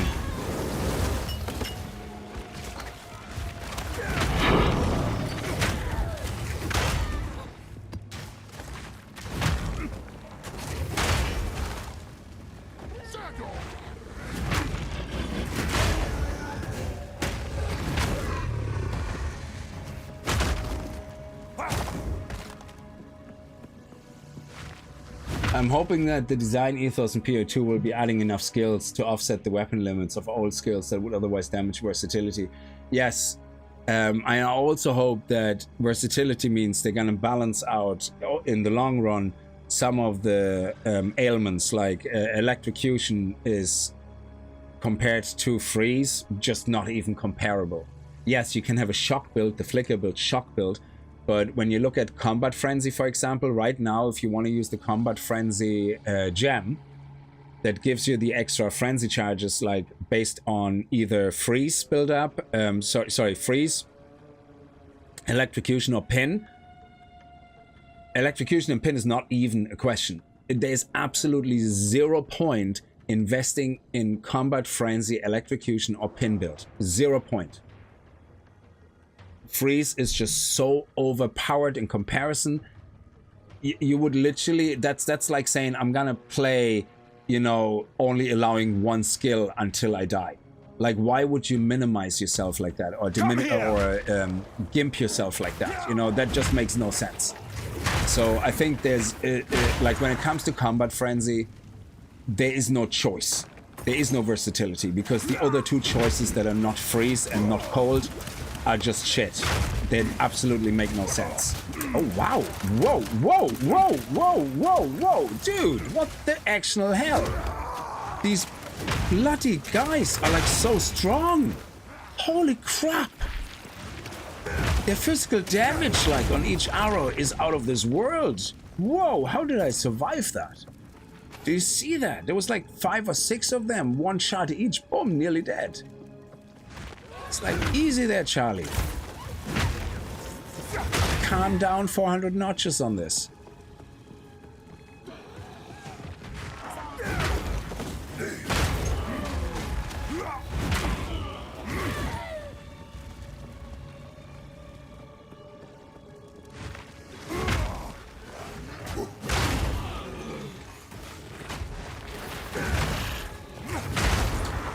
Yeah, that was a heavy group of crossbow guys there.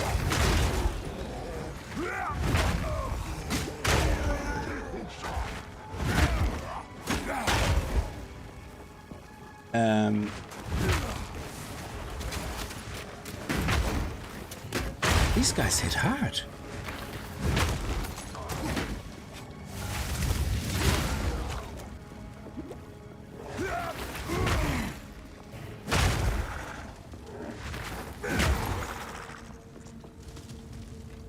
Stand here and heal a little bit.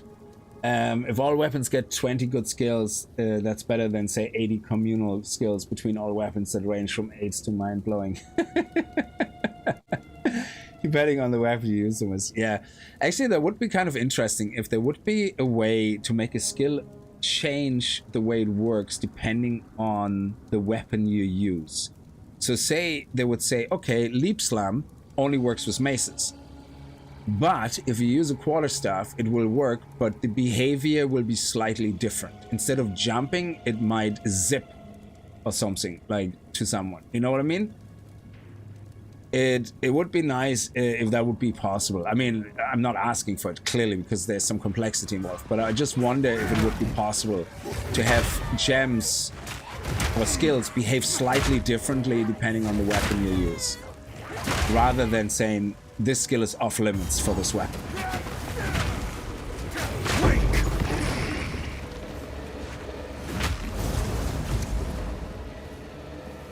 Yeah, come on, start doing your thing, dude.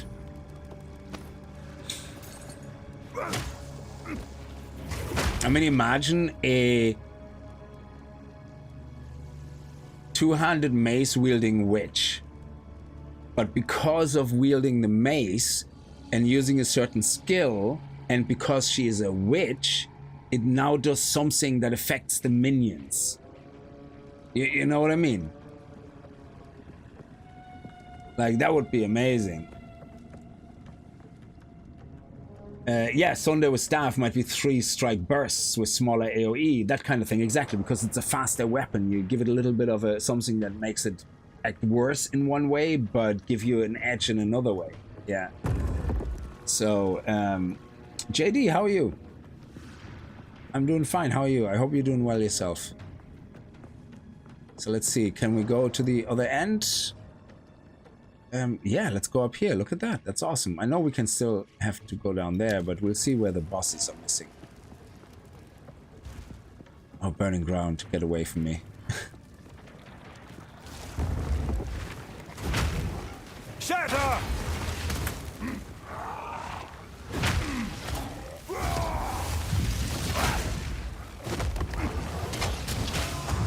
Bye-bye. Oh, we got our first tier 2 item. Nice.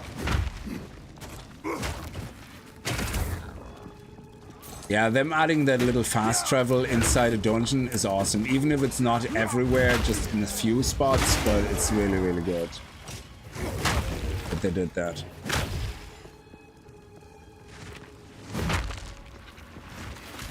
I actually can't wait to see Uzal, so I can't wait to level up the next character and see to endgame and see how Uzal has changed, because I think they're definitely, they said they put more waypoints into places, not waypoints, these fast travel points, so hopefully Uzal is one of them.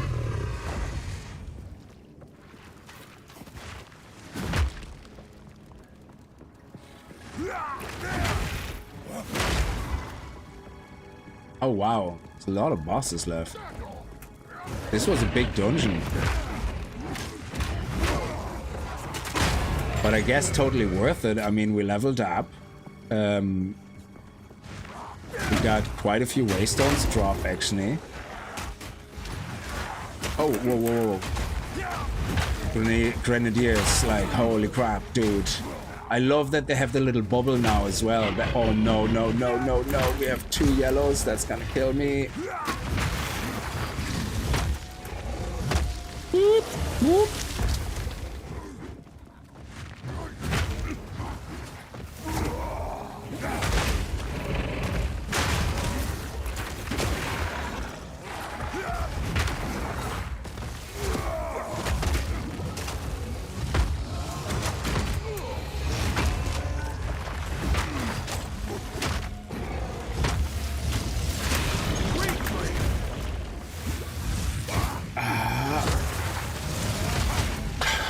He is oh, whoa, whoa. Back down. God, he hits like a truck.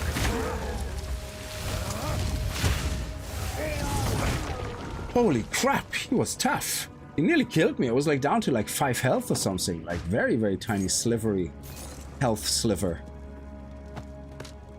Okay, look at that. We're actually getting some good loot. Okay, good, good, good.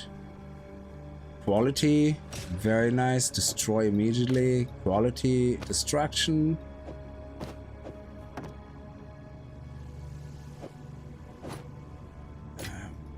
Okay. Okay. Okay. Oh, look at that. Nice. Beautiful. Yeah, let's actually go and empty our bags.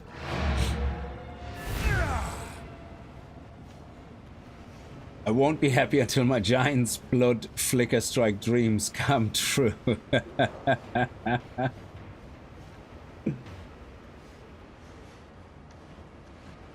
Maybe maze flicker roots you in place and an ancestral clone flickers in front of you. Different function, like you said. Yeah, that would be pretty sweet. I don't think it would be easily done, and development would be very complex on these type of things. And I suppose unless they planned on something like that from the get-go, it would be very hard to do it in hindsight. And I hope they don't do it in hindsight just for the sake of it, because that could break a lot of things. They're smart enough not to do it. But it is something that would actually would be pretty cool. This one is 70 dex, but we need still that 1 gem. Speak. That's a big map, but I like that they have so many mobs on it.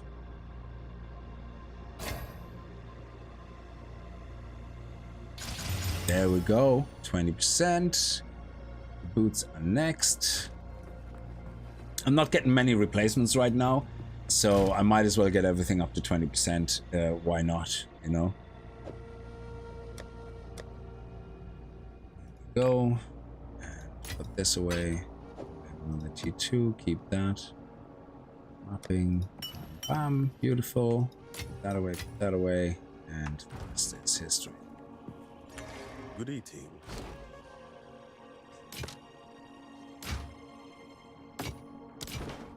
We prepared for all contingency. White belt. That one is actually for a possible upgrade to unique. Is it not? I think it is. The white belt does count towards that, I believe. Let's see.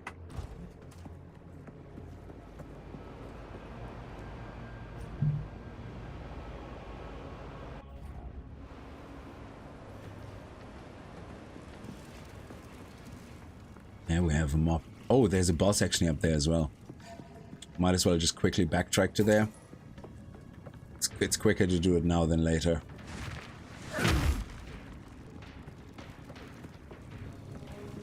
Enough! Oh!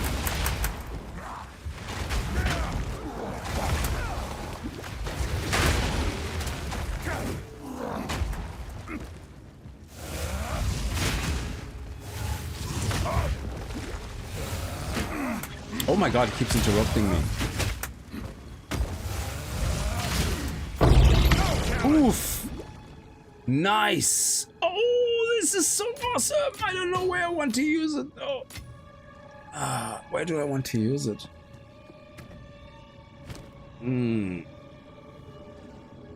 Which skill? Which skill do I want to use it on?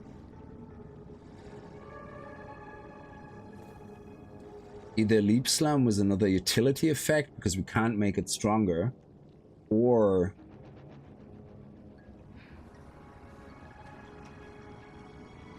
Perfect Strike to put heft onto Perfect Strike.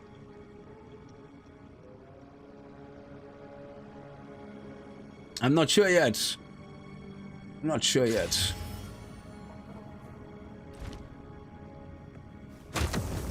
Oh. You're making that I just passed the kidney stone noise after taking damage lined up perfectly was me seeing you online was 1.9. What? Sorry, say it again. You're making that I just passed the kidney stone noise after taking damage lined up perfectly was me seeing you only have 1.9k max life. Oh, hello. This game, I love this game. It has these scary moments. You kind of go through the corridors and go, yeah, easy, easy, kill, dead. Yeah, no problem. Easy, not a challenge. And all of a sudden, there's these 3-4 mobs that throw grenades, and you're absolutely screwed.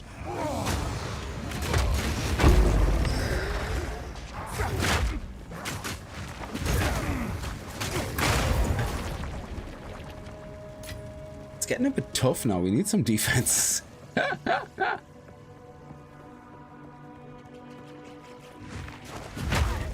can't yet. Freak! Nice.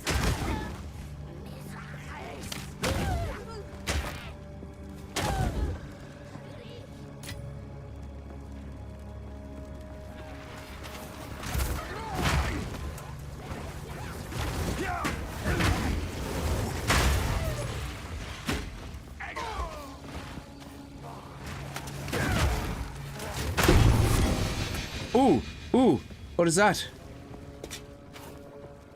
Let it be a warrior thing. Oh, evasion and energy. Damn it.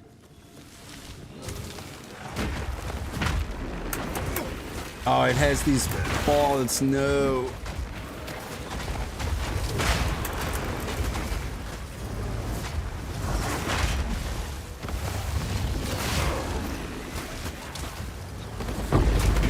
There we go. Nice. Map complete. Suck a ball. Nice, nice, nice. Chancy shard. Yes, I'm done.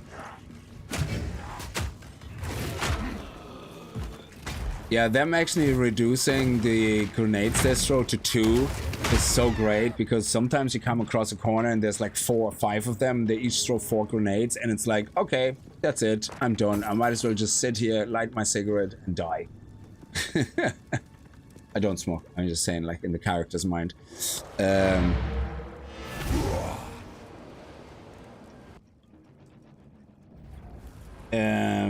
Wish me luck, trying T15. Oh, nice, H2O. Yeah, we're gonna have another monk stream now that the maps are fixed and everything. I actually I'm curious if I can see my citadels now on my monk map. That's something I'm curious about, because that map was generated a while ago. Yeah.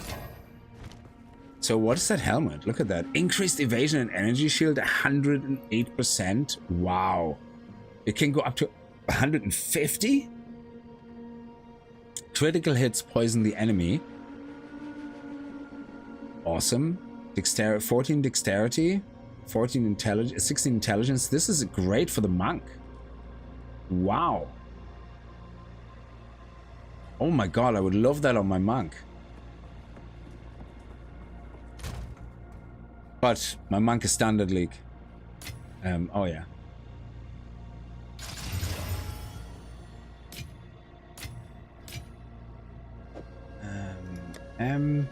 Boop, boom, boom. Maximum life, maximum mana, increased critical hit chance, elemental resistances, 22.3 life regeneration. Holy balls. Accuracy rating, oh, it's 323. So, theoretically, if... You see, I'm kind of tempted. We get a lot of crit chance on a lot of things, yeah? Now, our basic crit chance is very low. If we look at any attack here, we can see that crit chance is not really a thing. I think it's not a thing because I have it disabled. So, theoretically, if I go here, refund passive, let me go here and remove this. Yeah, your hits cannot be evaded, never deal critical hits. Let's remove this for a second, yeah? Now,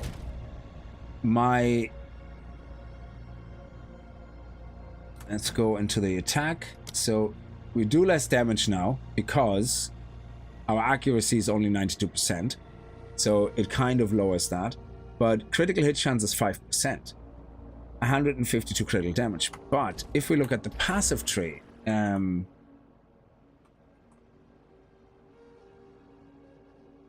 critical hit chance. Okay. Critical hit chance. So we have critical hit chance here. Critical hit chance here. That's 15. That's 20. 35 with strength and mana. So we could theoretically go boop boop over here. There is totem placement, increased speed. Yeah, that's all beneficial. We're not a thorns build, but or we could go through here. Mana cost converted to life cost. No, I'm not really a fan of that. So we could go into that direction. There is not a lot of critical hit chance, but a lot of items we have give us that. So let me see. If I now have accuracy rating of 323, I know I'm not going to be able to equip half of my shit right now because of that. That's fine. So my accuracy rating is now, let me see.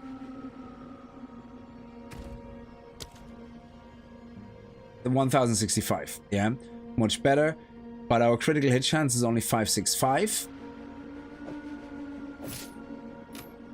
But if we have items with huge amount of critical hit chance, like we have here, I think, all we have to do is get around 35% of critical hit chance, and that would be way more damage than never missing, if that makes sense.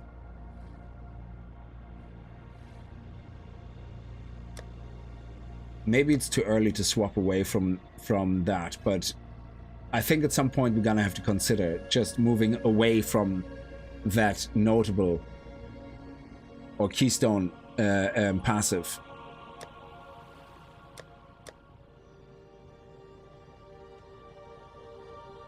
How's the patch to Loton? It's great. I love it. Yeah.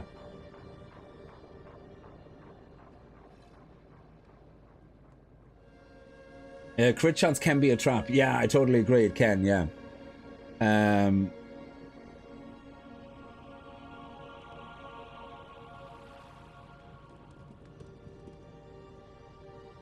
Oh, yeah, no, yeah, I know how the increase works. Yeah, you're absolutely right. It's based on your weapon. So my base weapon is 10%, is 5%. So 100% would actually be 0.5 or something like that. Yeah, so it wouldn't be double or anything. Yeah, so, or it would be 5%. Sorry, actually 100% would be 5%. But it works like based on your base, and but it does go accumulative then. So it starts at your base. But if I say currently have 10% in total, and then pick another one that increases by 10%, it goes from 10 to 10.1. So it does take your current total into account as you add more crit chance. But the total will always start on the 5%, on what your weapon is. Yeah, you're absolutely right. But I'm seeing a lot of things here that I'm getting, like, yeah, I have a lot of items that have increased critical hit chance, increased critical hit chance. So I think if I equip all of them, I literally would sit there with maybe 20% critical hit chance. That shouldn't be bad. So Biggles, how are you? I hope you're doing well. So yeah, I'm just curious at what point. Critical hit chance, I don't want to focus on it, absolutely not.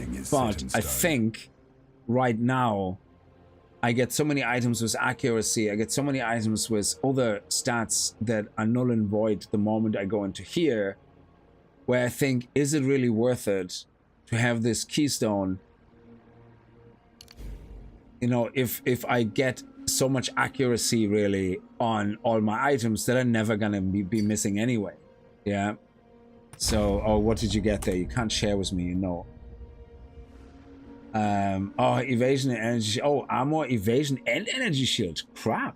Wow. Armor, evasion rating, maximum energy shield, accuracy rating, maximum life, maximum mana, increased rarity, increased critical hit chance, 26%, which is like 10% is 0.5, so it would be 6% total. 2 strengths, 9 dexterity, 3 intelligence. Cool. This is a kind of jack of all trade kind of thing. I love it. This is a nice one. So yeah, we put this in, but so a critical hit chance build obviously wouldn't be viable as much with the warrior, but I'm just thinking that this,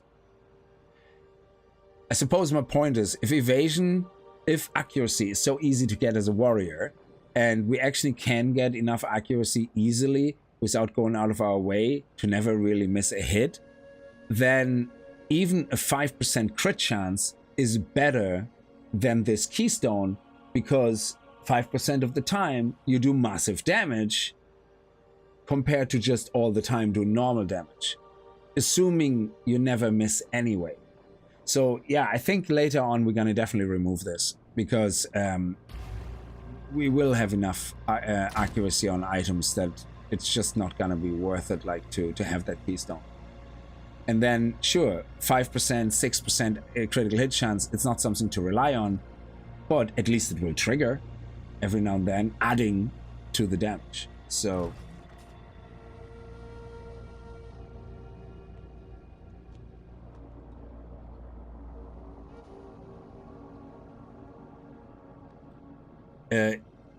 yeah, and it would be nice to have every now and then the damage boost, like, you know, coming in as well. But you shouldn't rely on it or build around it. But it's better than just always hitting and never critting, if you have the accuracy, assuming. So anyway, let me see, what is that, 24? Yeah, we sell that, we have enough rings. It's not good enough. You are not good enough, you're out of here. So yeah, I'm gonna keep this one just in case we ever change back to needing accuracy. Because if I look at here, I think I have so many accuracy things. I have there's accuracy rings, there's accuracy on this ring, not as much the rating, but we have this one can be absolutely buffed. We have accuracy here, which is 323. We have this is actually T8, isn't it, or something? Yeah, T7. You easily can get accuracy on these things as well. So I think between 2 rings and a gem, if they're all T7, T8, you can get like easy an extra 1,500 up to close to 2,000 accuracy in the higher level items.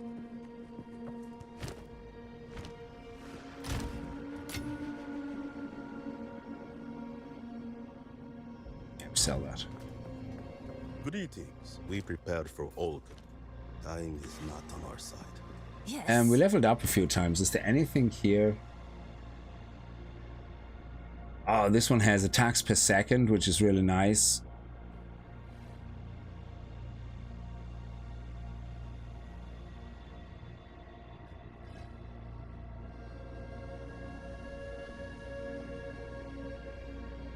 But yeah, we're never gonna have the strength. I'm actually struggling to get the strength. It would be nice to get a new shield at some point, because is there something where we can get more than 25% block chance and evasion on top of it? That would be pretty nice. I don't think so.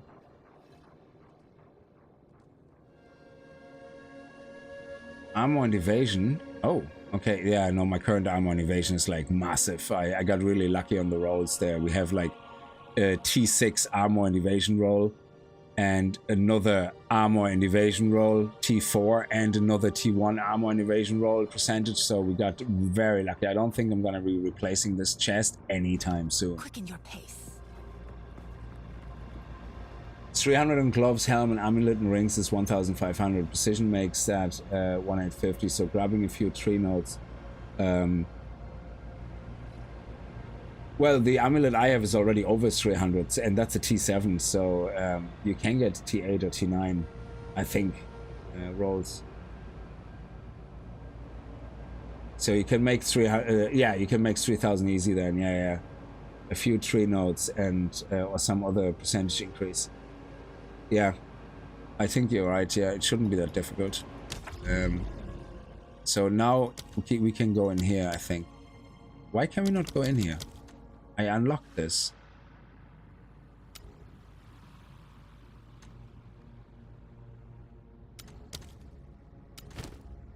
Oh, now I can, yeah. Very strange.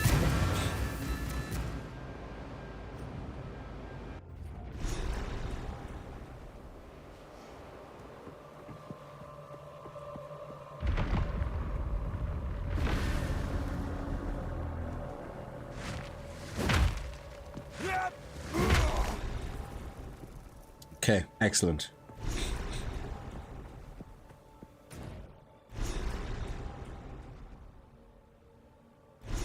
Where's the lights? They're supposed to show us the lights now, where they are.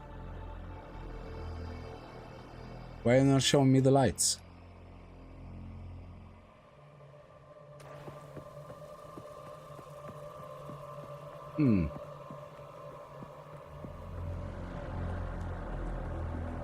Oh yeah, sorry, I clicked the skulls, yeah. So why are they not showing the lights now for the citadels? I know I can't go into them yet, or if I do, I die horribly, but they're supposed to show us the lights.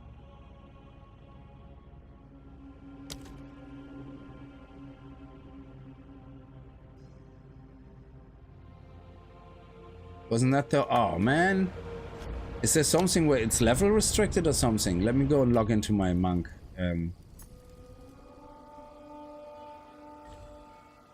That was supposed to be one of the updates.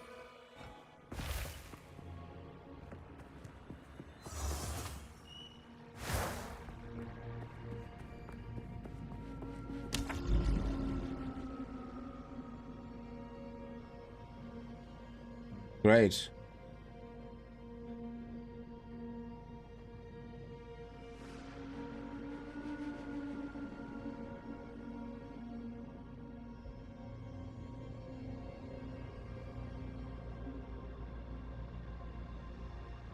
Wow.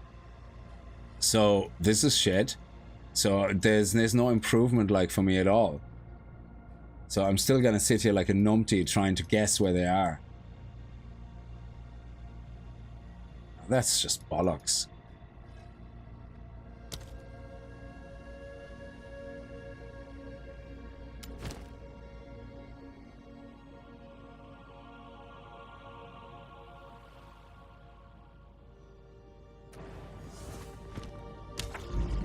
That's depressing.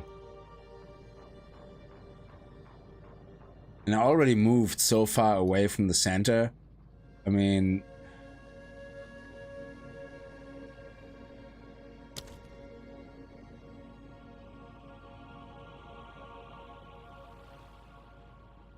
Like, this is where the center is. I already moved away so far.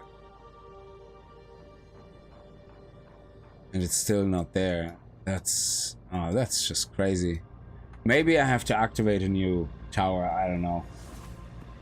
When you reach the ring, it might be way out there still. Yeah, maybe. I don't know. It just seems a bit depressing, alright. That, I was really looking forward to that. Because I'm a level 82, I was hoping they're level 80-ish around. And... Man.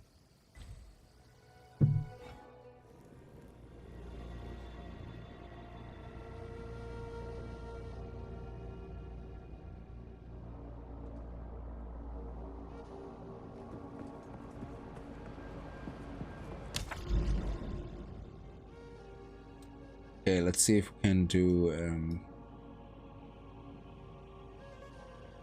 how many do we still need? Oh, it doesn't say, it just says tier 2 maps.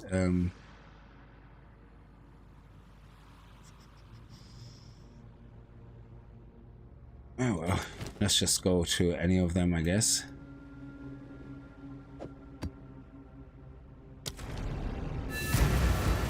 Goblin Gaming, how are you? Yeah, maybe it's but he's here H2O, if you see them. So yeah, so you see them because they probably didn't change location, but you already had someone covered, didn't you? Maybe I'm just unlucky that the map, the seed that generated, they're just way out there. Because the ones that, the new maps that are generated, they have them closer, I think. So you can't really move them. But they could have added some that are closer to people that have pre-generated maps. Oh wow, okay, let's not do that again, that was embarrassing. Okay, hit the guy. There you go. Good boy.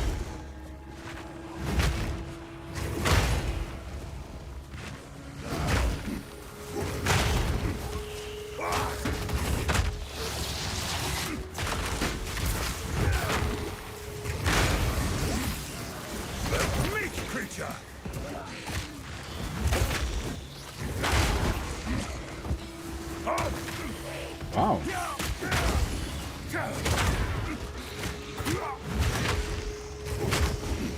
I'm not getting stun built up on these mobs. That is terrible. There we go, finally.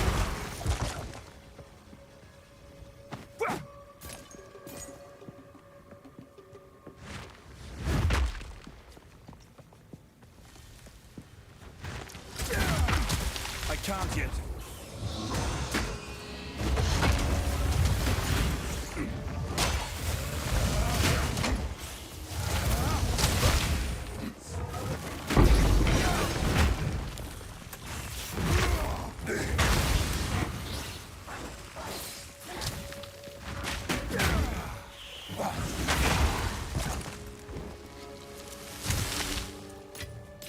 Fortune favors me.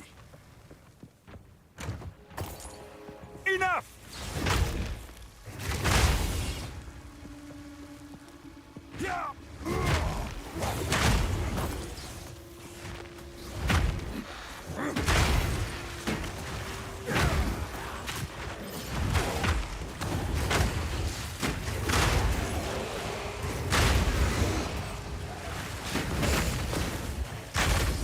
Oh, who's throwing molten lava attacks here? Hello. That's a warrior attack.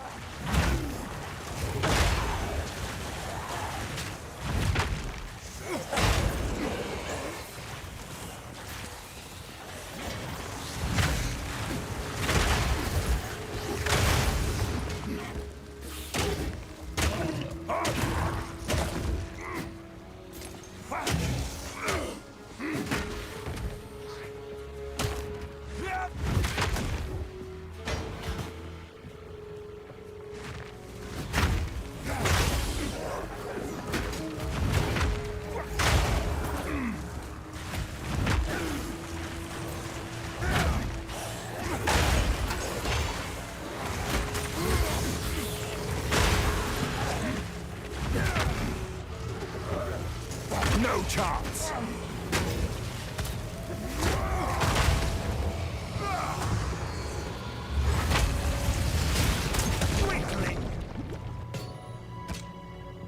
There's a lot going on here. What do we get on effect here? Is that healing? Oh, yes.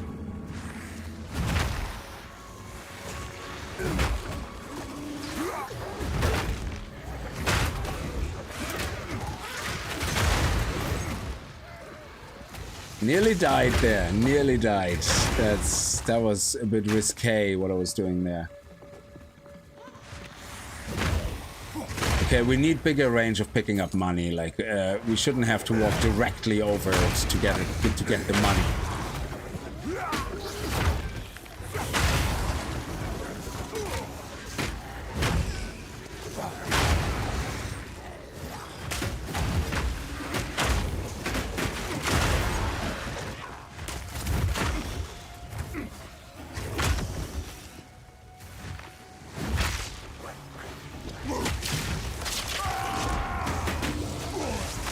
ready.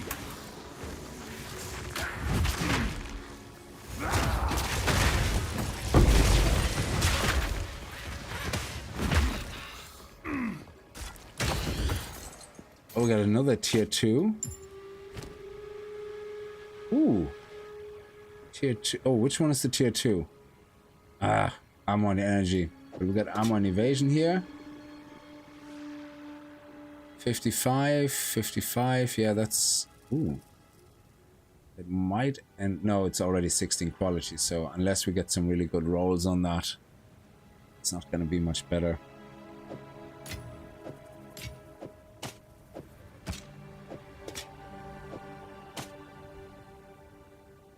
Just going to sell that.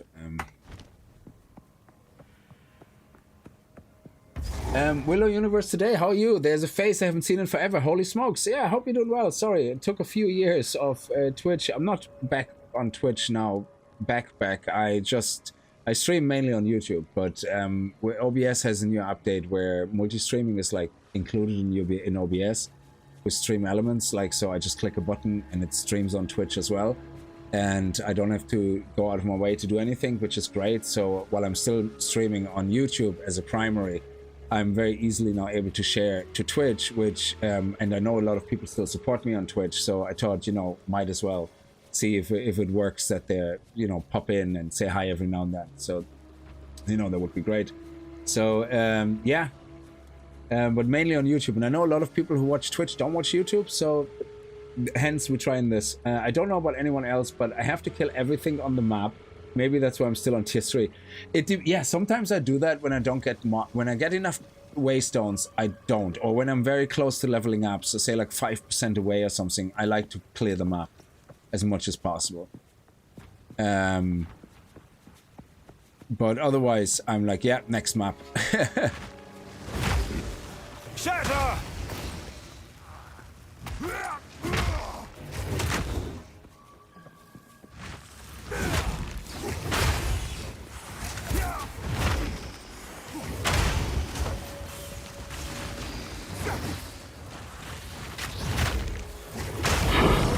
Oh, nice, the dopamine. Dopamine.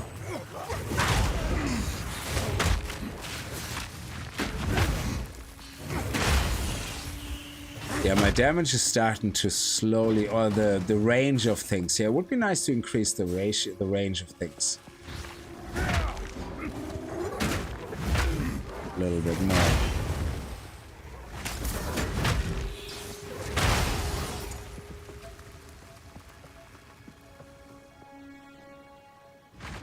Ah, we could be jumping over the wall. That would have been sweet.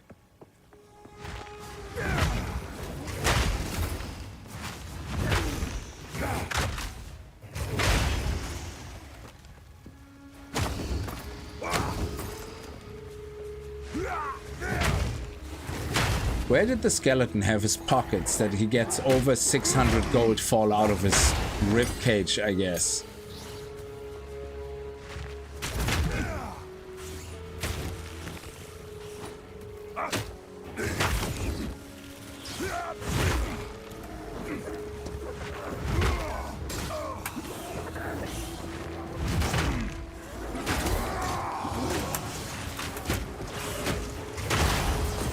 Ooh, nice skill ring.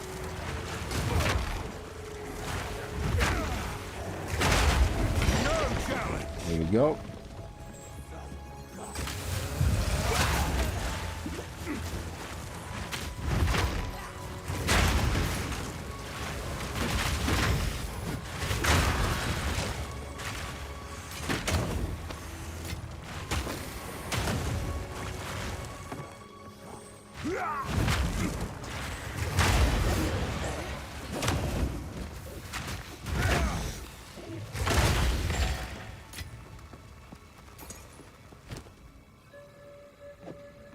No, that's the one we need.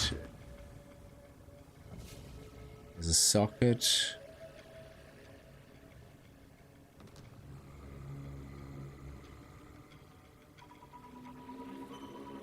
Oh, this is tier 2, but we don't really need that.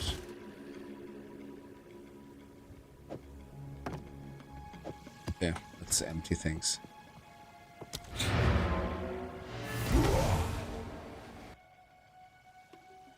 German efficiency, next map, yeah. And we need that bit of Irish luck there, yeah, that's right.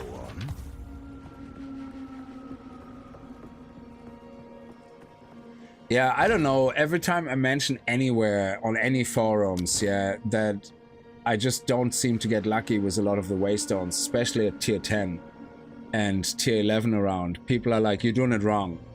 Like, I'm in the comments going like, I'm running with a 280, or like the highest I ever run was a 400% increase. So when you look at the map here, yeah, you see how much you increase, yeah. I ran a map with a boss. No, sorry, it didn't have a boss, but it was a map with everything on it, yeah. Over 400% increased waystone drop chance. I got 0 waystones. Nada. And not because I had an item filter on. I actually didn't even have an item filter at the time at all. Yeah. I got 0 drops. And I killed every single monster on the map. I had a delirium on it. I had a breach on it. 0 waystones. Yeah. And I was running a T9 or a T10 on it. Yeah. And I said, I said, in the comment, I said, I have spec'd into increased quantity waystones, increased higher tier. I have literally the points exactly where I'm supposed to have them. I got 0 waystones on a 400 and something 20 odd increased percentage chance of waystones to drop. That is broken. They need to fix it so that you have a guaranteed drop of a waystone of equal value you put in when you kill the last rare mob or something. And of course the response you get is, yeah, you're obviously doing it wrong. And it's like, why are you saying that? Because in their experience, they're like, oh, I have 3 tabs full of T15 maps. And it's like, first of all, screenshot, or it didn't happen, so fuck off. Second of all, if you are lucky, it doesn't mean other people are not lucky. So only because you get 15 waystones dropping per run, it doesn't mean there is no other people that literally get nothing. So I love how people literally completely minimize and take away from somebody's bad experience by saying, well, it doesn't happen for me, so it can't be true. And it's like, yeah, you're an internet trolling dick. Yeah, because that is literally not how it works. Yeah. So I have no idea what was wrong with the map. Yeah, but I found that after testing dozens of maps that it only happens to me on T10 maps. When I run T9 maps, I usually get between 2-3 drops, one of which at least is a T9. And sometimes even a T10. I run T11, I get usually between T9 and T11. But I run a T10, and after several T10 runs, the majority of waystones I got, and I'm not kidding you, were T3 and T4 or something. It's like, why am I getting T4 and T5 drops on a T10 map? Are you out of your mind, game? Like, that is insane. And I know you have you have this here, increased chance of higher tier. But even with 0 points in this tree, I should not get a T5 waystone in a T10 map. That makes no sense at all. Yeah. And that's the thing. So yeah, and it happened on stream. We did several runs on certain maps where we got 0 waystones dropping. And it's like, wow, we killed like 6 rares. We killed like 300-400 monsters and no waystone. And a lot of times it happens then that I open a chest and I get a waystone from the chest, but not from the monsters. So yeah, it's definitely not working right. Only because for a lot of people it works the way it's supposed to. It doesn't mean that there is no people where it doesn't work, you know? So anyway, yeah, sorry. I didn't mean to complain. I'm complaining more about the people that are these fanboys saying, how dare you say there's something wrong with my game? That's my favorite game. It's like, dude, get over yourself, you know? It's the same reason I don't have a crash, but there's plenty of people who have crashes in the game. I can't just say, well, I don't have a crash, so you're obviously not right. So, you know, that would be the same stupid argument. But, you know, there's plenty of times where you get literally nothing. I just got a T1 on a T10 map. There you go. Exactly. That should not happen. That should never happen. You have 20,000. You have 20k hours in PoE 1, and not a single raw mirror dropped. Wow. And I bet you have other people going like, oh, I had 20 of them dropping in the first 50 hours I played Endgame, so you're obviously doing something wrong. Oh, armor and evasion? This could be, ooh, this could be juicy, but no, it's not at all. That T4, that triple armor and evasion drop plus the T6 on it is just too overkill. It will never ever happen that I get something better. It will never happen. Never ever. Until next time. Yeah, it's like T10s are broken. It's really weird. So my theory is that there's something wrong with T10 maps.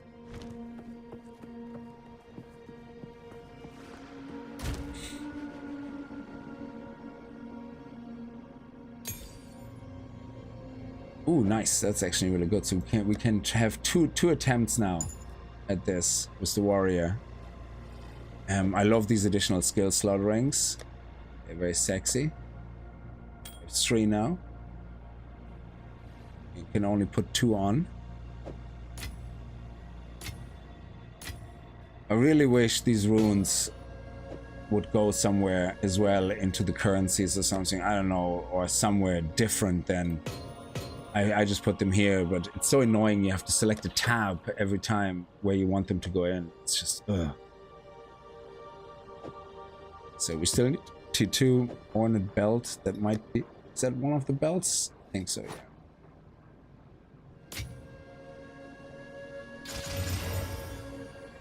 Very nice. Oh yeah, and 6 more, and then we have this. Okay. I'm not sure where to put that one in yet, but we'll see. Yeah,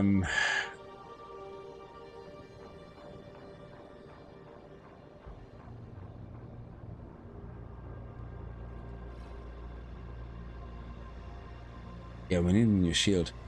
And we need alchemy. I don't know why I'm not getting any alchemy orbs. I suppose I need to increase quality of drops and all that, like here, this one here. Oh no, that's Waystone specific, but yeah, I need some rarity on my gear, and then hopefully I will get some alchemy orbs.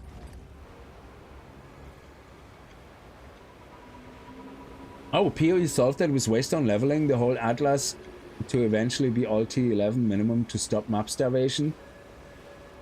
Yeah, weird how they didn't do that. Can you also upgrade, can you also reforge your Waystones in PoE 1 where you have 3 of T1 becoming T2? Because the funny thing is, a lot of other answers I got, just craft yourself a T10 map. And I'm like, you do know that to craft one T10 map, it takes over 160,000 gold of buying T1 maps. Just saying, yeah. So telling me just to craft a T10 map, it's like, okay, let's just spend all my gold on shitty maps. Come here!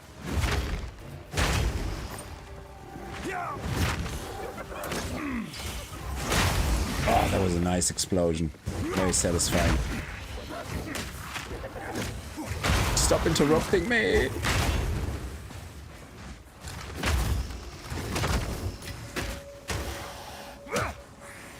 Oh, there's a boss over there. That's good.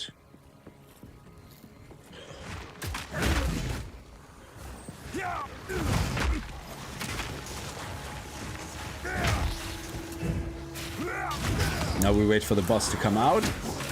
There we go. Bye-bye, boss. Ah, he's not dead yet. Are you kidding me? How did he not explode right up into everybody's face? I really wish we would have... Like, is there a gem that I can put into Perfect Strike that can prevent me from getting interrupted? I hate this so much that I'm charging up my strike, and just as I'm about to let it go, the guy goes, flick on my nose. You know, like a dog, like, flick on the nose, and goes, what? That's what it feels like, you know? I'm doing this like, and then he goes, boop. It's literally what I feel like sometimes. It's like, why are you doing this to me? Fortune favors me. I want a jam that says cannot be interrupted.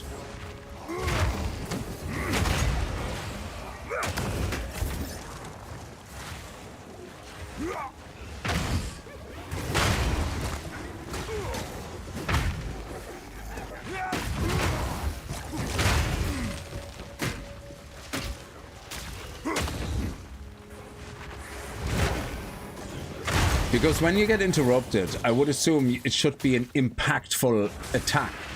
Not like something that feels like somebody just coughed at you.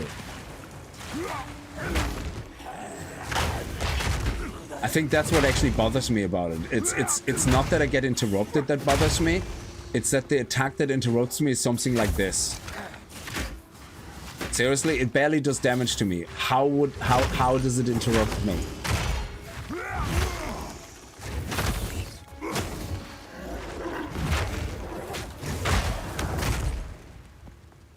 Yeah, do not disturb, Gem, exactly. It's like, I'm in the middle of charging my attack. Leave me alone. Just let me attack.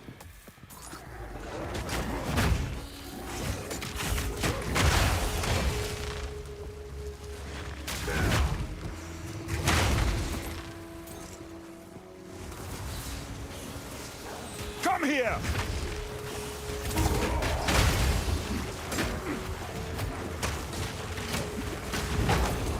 I'm not ready. In the ring, it's safe. Nice, loads of gold. Love it. All right, we have the locations of everybody else. Let's go down here first. They're nicely spread out.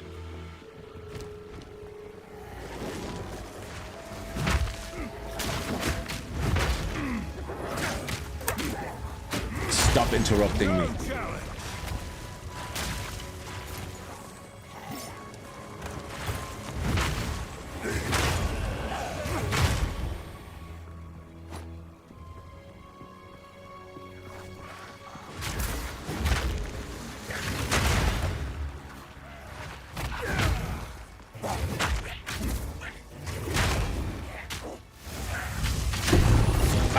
Ooh.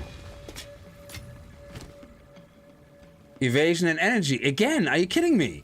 I get 2 face masks, unique ones, in a row, and both of them are evasion and energy shield. Oh, come on, game. Don't be such a deek. One of them could have been easily for the warrior. I mean, there was no need for this. This is literally just rubbing it in.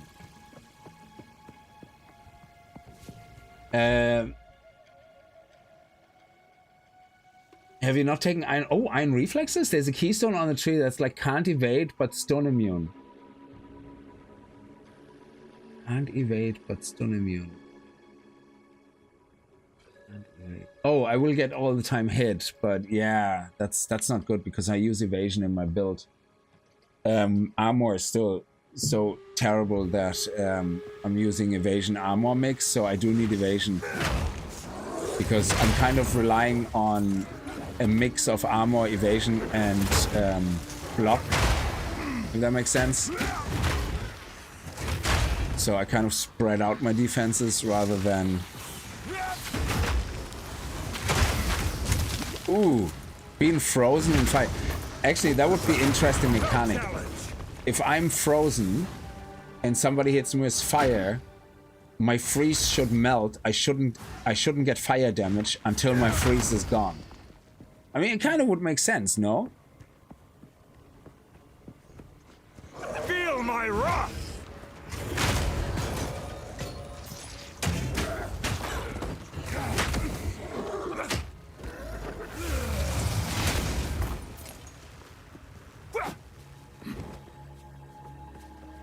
Yeah, but stun threshold doesn't interrupt you really, because I don't think it's stun that interrupts you. I think it's because when I hit them up like this, they get kind of interrupted. But okay, this one got stunned, yeah, but they usually don't get stunned. They kind of just flinch. Kona, how are you? Hey games, Dan was streaming for the week. I don't know how you streamed in the morning and afternoon my time. How you've streamed in the morning and afternoon my time. I did a 4-hour stream this morning and a 5-hour stream tonight. No, this morning when it was your morning time, I was working. I was working. Sorry, no. The super chats are shown. I just don't see them straight away because they're not in big bright lights as they are on YouTube. So apologies when I don't see them straight away. Thank you so much. Very much appreciated. Thank you for the super chat. So no, this morning I was working. I have a full-time job. I work as a software engineer.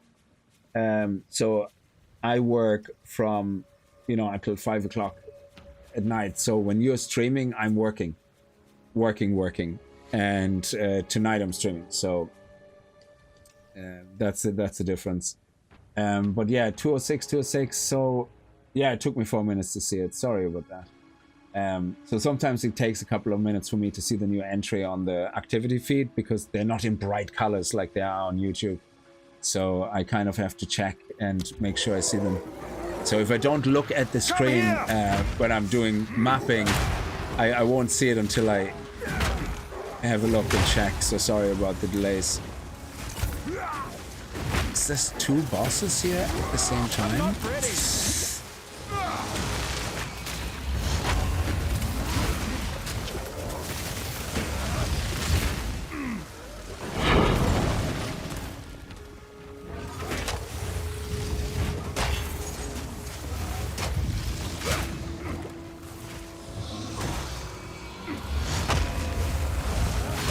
There we go, that was it. Nice. Yeah, so the waystones here were not too bad on this map. So yeah, thank you so much. Also, it seems to convert everything to euro on OBS, so I wouldn't even have seen that it's $10. So it shows up as €9.75 for some reason, because that is the current conversion rate. So I'm not sure how to make it not do that. So yeah, I'm gonna have to look through all the settings. I use it as a plasma burst ability, has a long cast time. He's doing the man's job in the morning. Yes, working for the man. Yeah, exactly. Try out Unbreakable Support Gem. Gives a bunch of stun threshold to stop you from getting interrupted. Actually, do I already use this? No, not on this one. That is a good idea, and this is where we'll put my 4th gem in. That is actually a very nice idea. I saw that gem before. That's very good, yeah.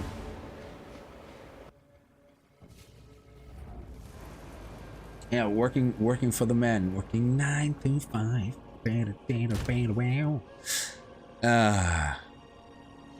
It's great. Okay. Speak. Let me see. Do I have Unbreakable already? Unbreakable? No. We don't have the Unbreakable. Unbreakable? There we go. Yeah, we looked at it a few times. Yeah. So what I'm gonna do is I'm gonna take this. I'm gonna take this. I'm gonna do the right-click arena. I'm gonna put it here on this one. Then we're gonna go here. Execute this. Select perfect strike. Oh. We can't put Unbreakable in that. We can. Okay. Stun threshold. Let me see. Increasing your stun threshold makes it less likely that being hit by an enemy will stun you. But interrupting, is that stunning? Because I don't feel like I'm stunned. I kind of... It feels like just a quarter of a second I can't attack. So is that like a mini stun? I thought if you're stunned, you get stunned for a while, like frozen. So it seems stun is just like more of an interrupt. Ah, interesting. I'm absolutely exhausted, 9 hours in total. I'm eating and then going straight to bed. Yeah, no, I totally get it, Kona, yeah. Just be careful you don't get yourself burned out. So it's like a stagger stun. All right. Interesting. Okay. That makes sense, because I was like, I'm not getting stunned, so why would stun threshold help? Yeah. That makes sense. Thank you for explaining it. See, I got another one. Evasion, maximum shield, increased critical hit chance for spells. Give me something for the warrior. Give me power. Oh, 100 to 135. Ha, I double that. You make me laugh.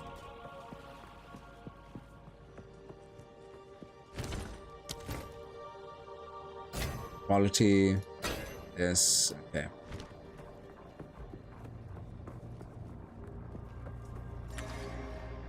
Greetings. We prepared for all contingencies.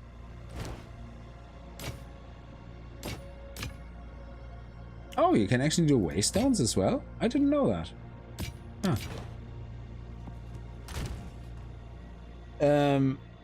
Yeah, make sure you pace yourself. Don't want to be putting in too much effects to health. Yeah, what I found sometimes is, and it's funny, like, I always thought, like, well, it's just streaming, you know? And sometimes I do, you can see, like last week, I think we had a 6.5 hour stream. And I find that even if I still go to bed kind of on time, I find getting up in the morning, it's like I'm having a hangover, even though I wasn't drinking. It feels sometimes like I'm waking up with a bit of a hangover when I'm streaming too long.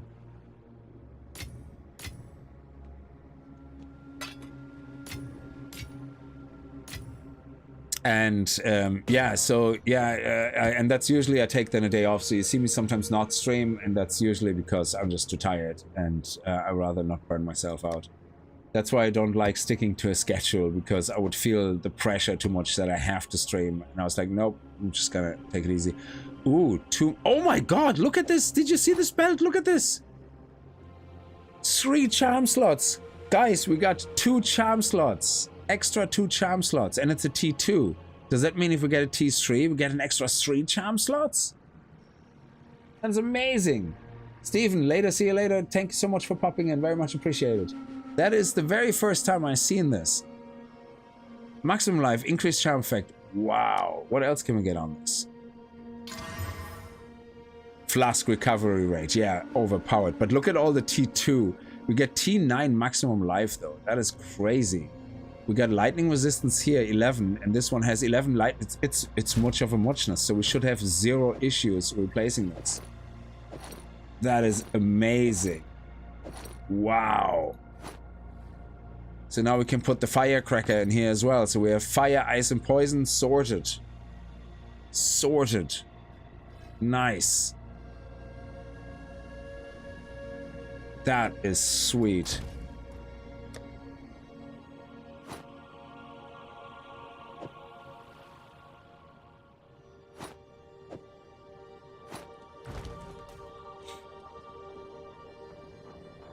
You have 1 light beam in an existing map?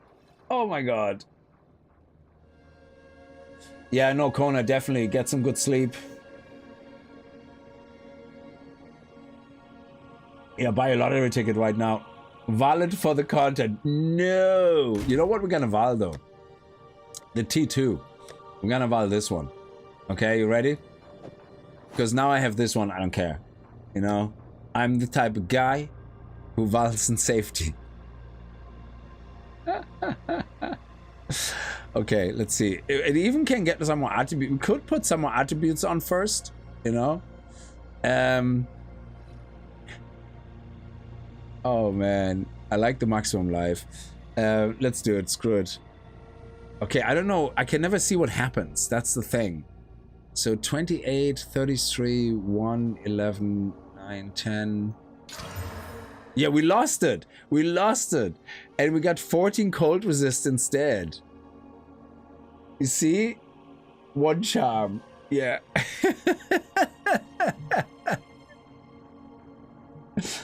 I'm so glad I didn't do it on this one. Screw that. Screw corruption. It's still a good belt to have, like, actually. it's still a good belt to have. What a downer. Imagine. I think there is like when you valid, I bet you there's like a built-in percentage where it goes, if the item you're valing has +2 charms, target it, destroy it, make it your bitch.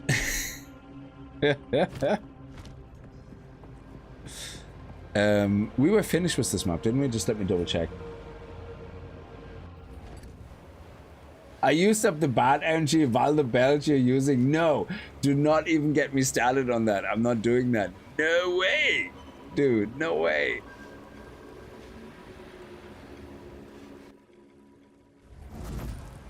The light beam is the opposite direction I decided to go. Yeah, that's crazy. I can't see a light beam at all on this map. But then again, I only started here. So...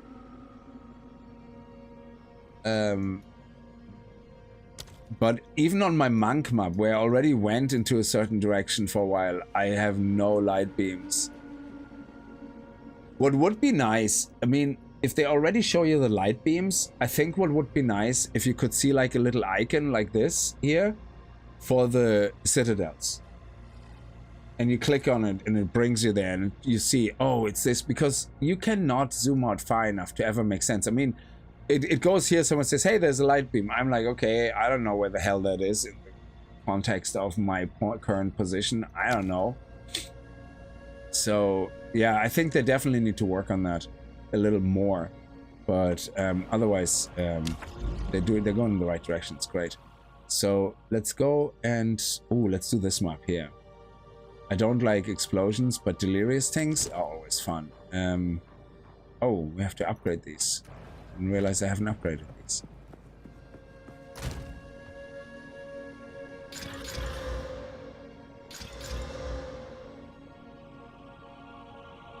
%. It's not a lot, but it's better than nothing.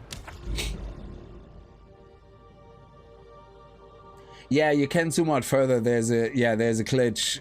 I don't know exactly how to trigger it, but I don't know if that glitch even still works. But oh yeah, it's I don't use scroll. I have scroll disabled outside the map. I think you need to be able to scroll outside the map or something, and then it works that you can scroll out further here.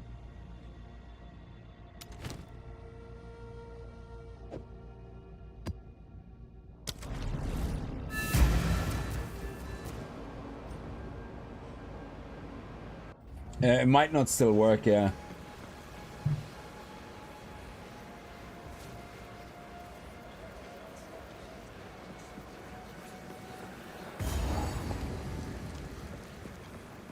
Oh, you hit escape while scrolling out.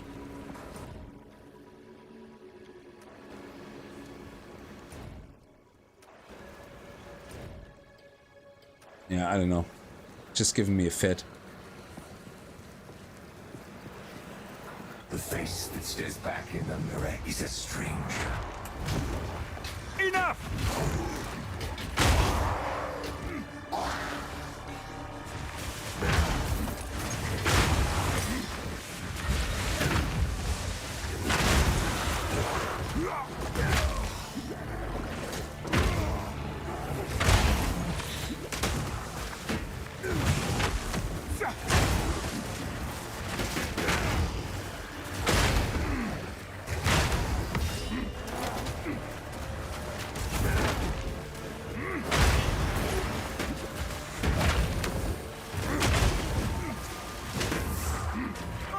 I'm not ready.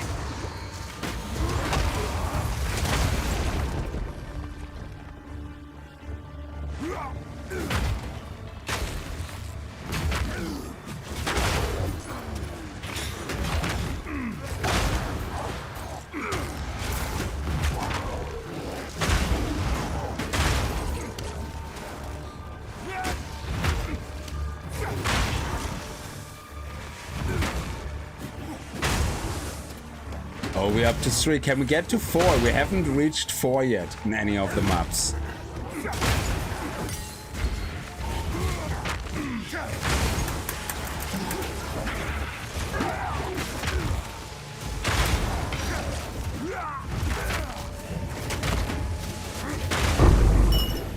Oh, we got 3.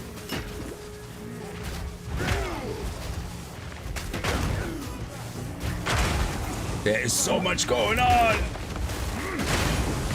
No worry. I can't pick up anything. Please don't let me die.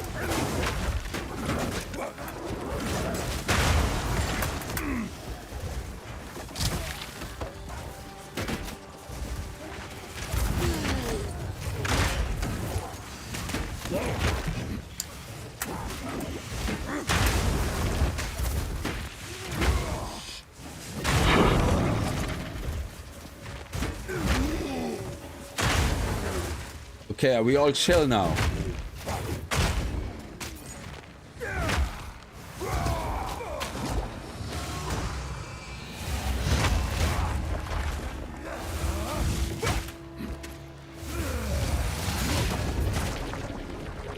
Holy crap. Okay, let's see what we got on loot.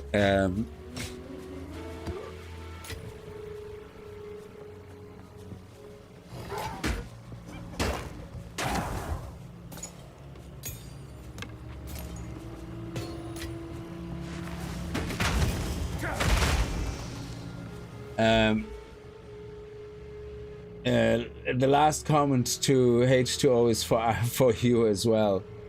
I already drink tea and have energy drink and drink without any problems. That's gamer substance called Guacamole Gamer Fart 9000. Not even kidding, that's the name. Yeah, I used to drink a lot of that stuff, but then I found it gives me a lot of headaches. That's just me though. I'm very sensitive to a lot of that stuff. So, funny enough, monsters, I can drink certain monsters. The sugar-free ones, I know it still has the taurine in it and stuff, but they don't give me headaches. But I found with a lot of that gamer sub stuff, which is good, I just, because it uses nootropics rather than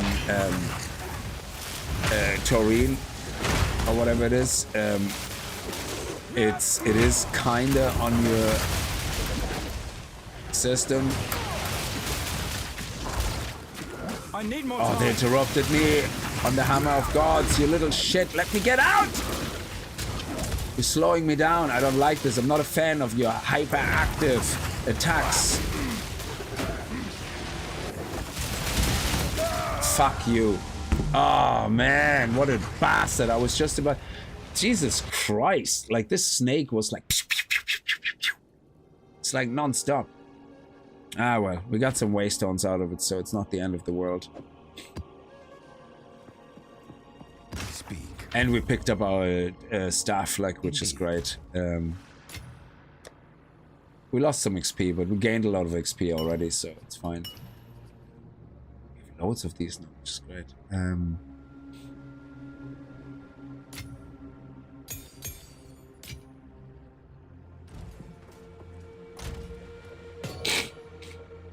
Yeah, the Cobras are just like non-stop. Couldn't get the Hammer of Gods off because interrupted big time. It has a long lead time as well. It's the only energy drink I can use without feeling like fucking shit afterwards. Yeah, exactly. And each person is different. I liked Gamer Soup. I love the taste of it. It's really great. And nootropics was like, yeah, that's a great choice, you know. And immediately headaches. Oh man, so annoying.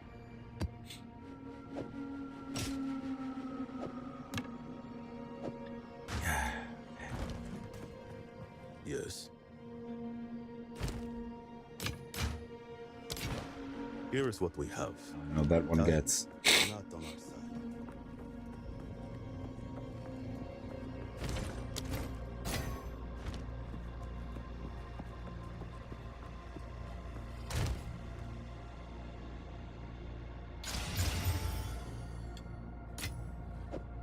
We have loads of 3s. We're ready for the tier 3. We're ready for the tier 3.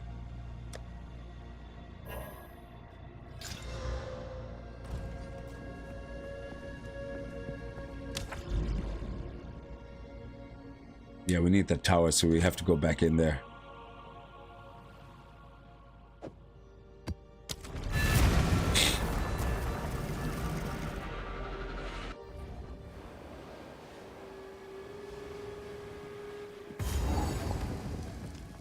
Ill? What? Oh, what's that? Oh, the message. Yeah, the message restricted looks funny in OBS.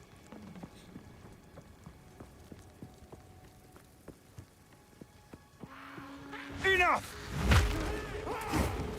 Oh, these little guys don't get really stun prepped. Wow, nothing gets stun prepped here. What the hell? Okay, just break my build, why don't you? There we go. That's it. Wow. It's like, hello. Slam, leap here. Okay, why are you not getting primed for stun? What is wrong? I didn't increase my damage. Okay, are these? Oh no! Did I have a map where I made most mobs immune to stun or some shit?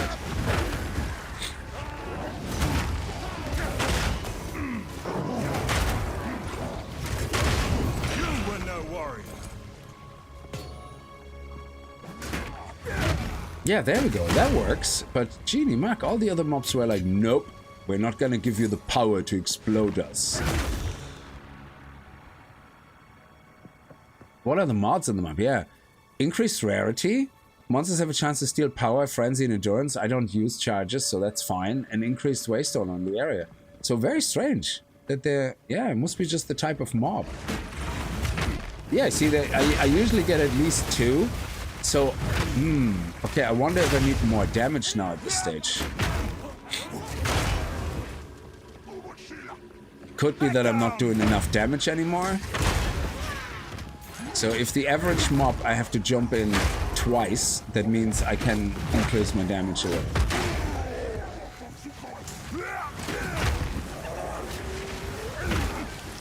Yeah, look at that. Nothing got primed for stun. What the hell?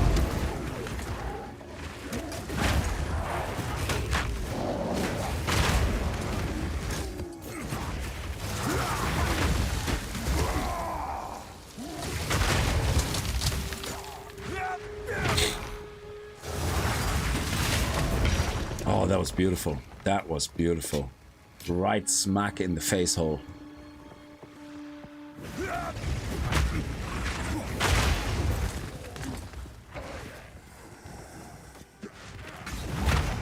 Yeah, now it works. I wonder, is there some kind of modifier that temporarily shows up on my skill? Fizzy apple juice.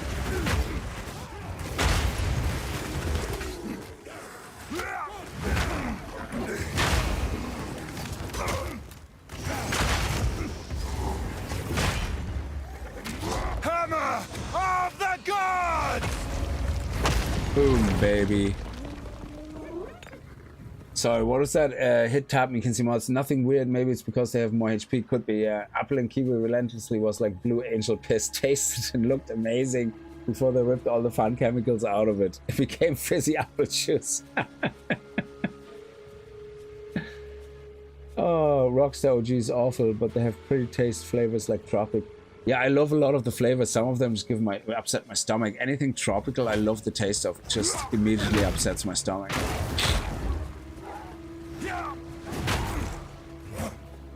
It's and berries as well. I love berries and you know, strawberries and wild berries and blackberries taste. But anything like that in a drink, I can eat the berries, no problem. I can eat berry pie, whatever. Yeah, but as soon as it's in a drink, my stomach has an absolute fit.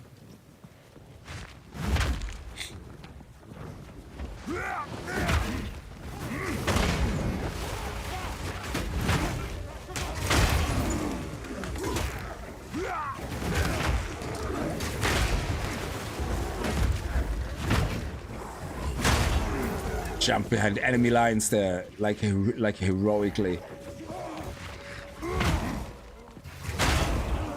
Where's that golden chest? Where was that golden chest? What's in there? Oh, it's there.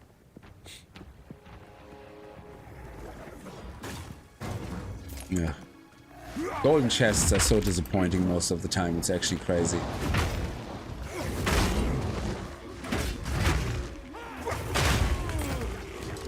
Ooh, another unset ring. That would be 4 now. I think after that we just don't have to pick them up anymore.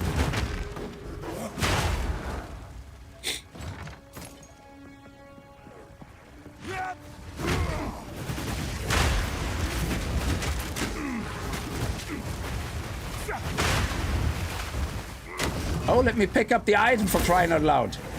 Foul beast.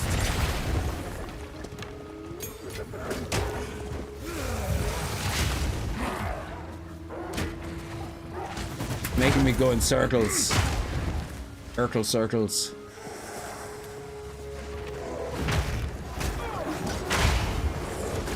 Oh, crap. I'm slowed down.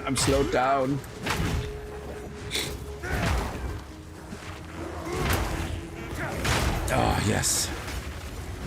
Luckily, they fell for the old switcheroo. So I'm going into one direction, and then bam, switch it around.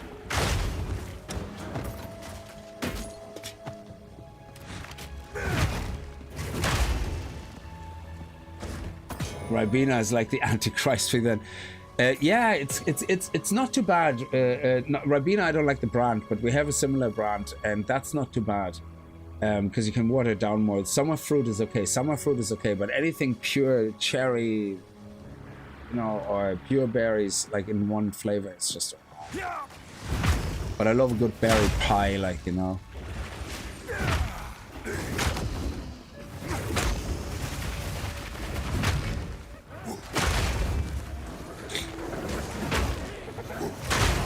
It's actually, I have the same issue with eggs. Fried eggs, no problem. No issue. Scrambled eggs, no problem. Omelette, diarrhea heaven.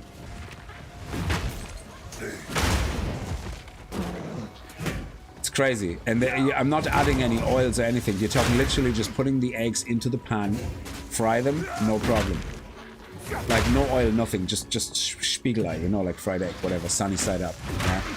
And like nice and runny as well, no problem. Scrambled eggs, I make them with a good dash of milk, you know, and scramble the eggs and make them nice and fluffy, no issue. But do exactly the same, but just make it an omelette, kills me. These guys keep spawning. Why do they keep rising up? There must be some guy resurrecting them. Crazy.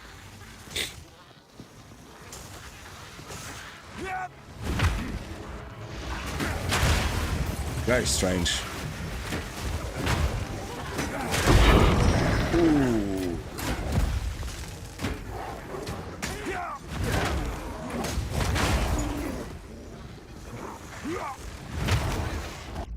Sounds like a reaction to acidity in the drinks. Yeah, could be, yeah.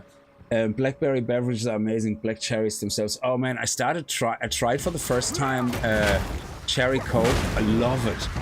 I never could drink it before, but since I had COVID where my taste buds are all a bit messed up, I love the taste of it. I barely can taste it, but I can't taste sugar or salt really anymore. So cherry Coke actually tastes really nice because it is so sweet that I actually can get ever so slightly a hint of sweetness from it.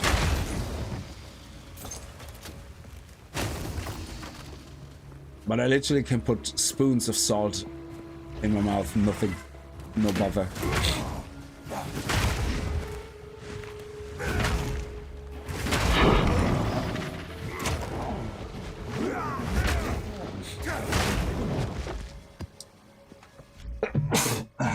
Sorry. Excuse me.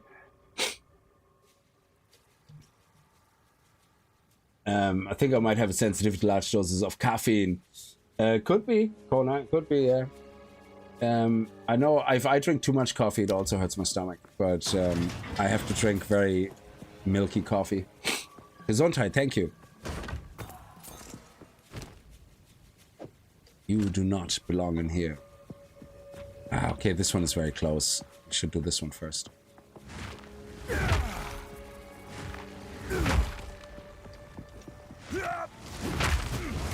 Face me!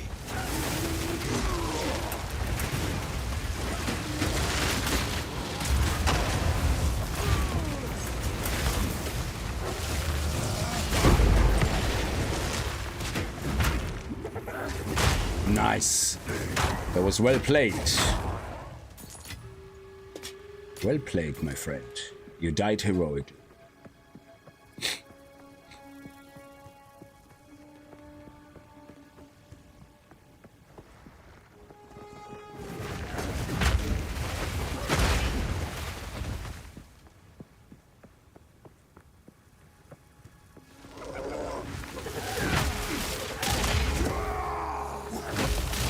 Is he not the one that killed me earlier? Ah, I was too far away.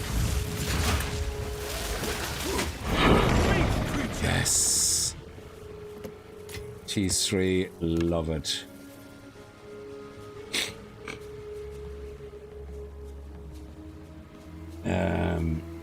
Drinking too much caffeine also makes you do the stance where you have to brace yourself before you mix. It doesn't do that with any other drink. Holy crap, that's so funny. Oh.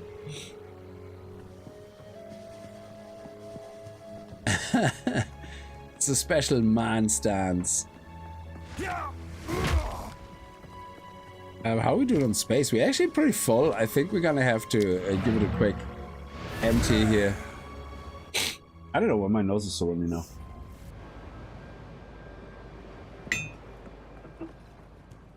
Yes.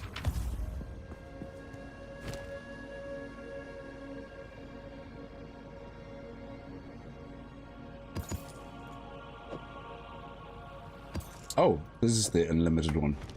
Go.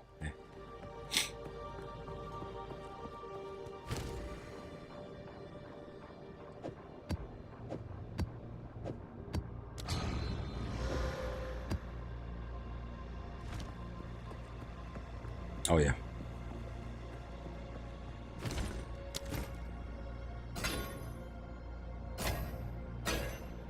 I think I'll wait for a fight first.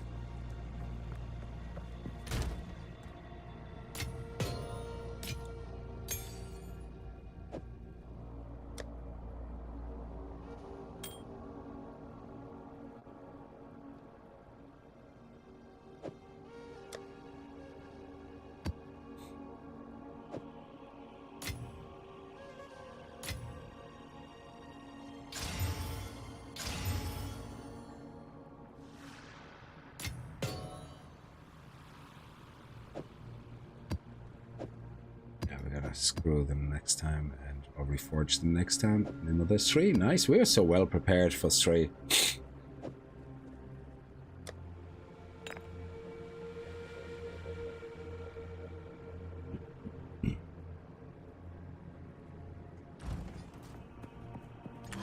Greetings. We prepared for all contingencies. Okay, disenchant. Oh, that hammer. Is that any good?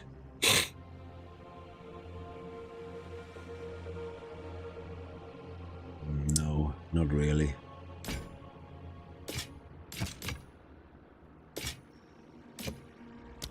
Time is not on our side. Yeah, let's go. Did we fill up? Yeah, we did, yeah.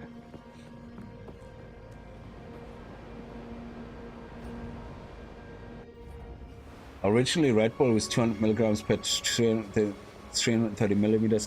Can was straight Val orbs for your bladder. Oh man, Val orbs for your bladder. Enough!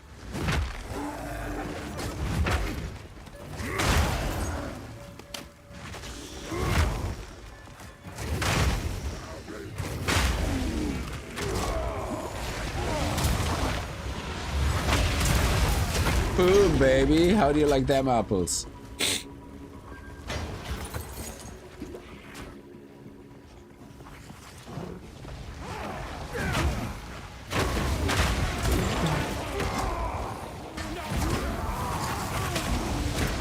I need more time. So lucky I got my hammer of the gods off there. A rarity. Very lucky. And all mine. So, I don't, yeah, we're not gonna get enough XP, like, killing everything here on that map, so, because of the higher level we are. Yeah, we get very little experience from this, from torturing these guys.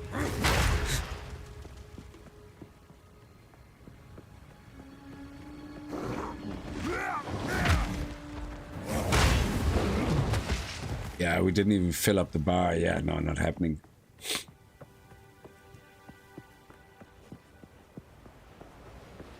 Map complete. Very nice.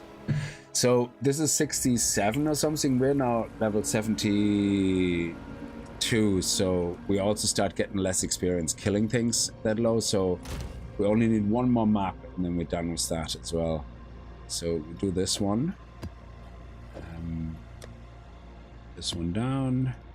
Keep this one here.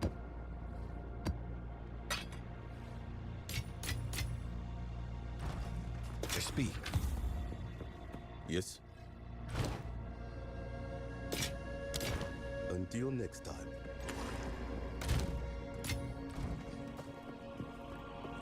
Well, if we do a tower, at least it will be quick. I hope. We can still die in a tower.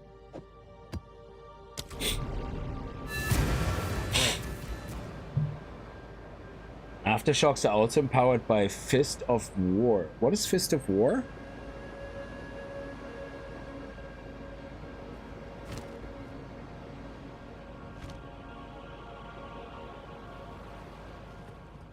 Is that a support gem?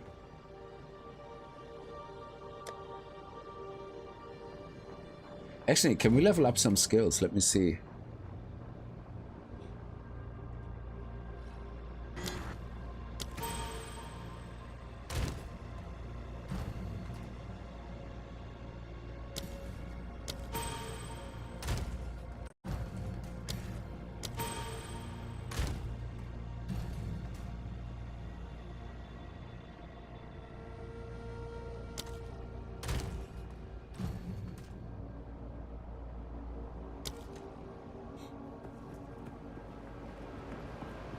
First of all, double slam damage by empowered set. Slam every 6 seconds. Oh, yeah. With the slam damage, I have to be careful because the leap can't do too much damage. I still have to make sure that it doesn't do too much damage. Because my leap doesn't prime for stun if it does too much damage.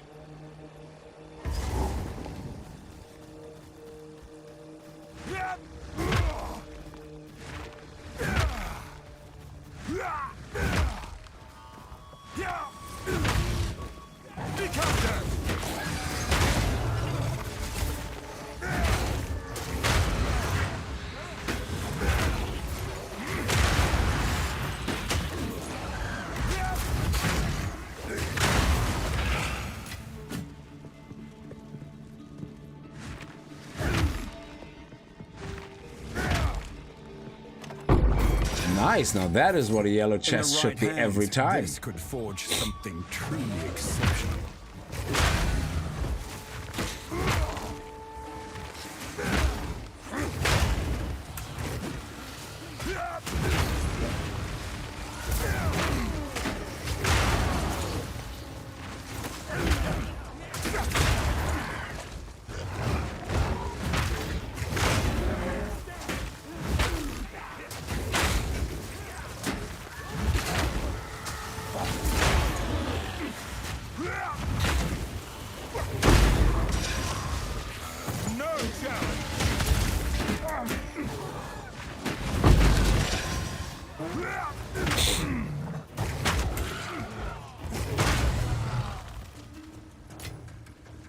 Everybody take a chill pill.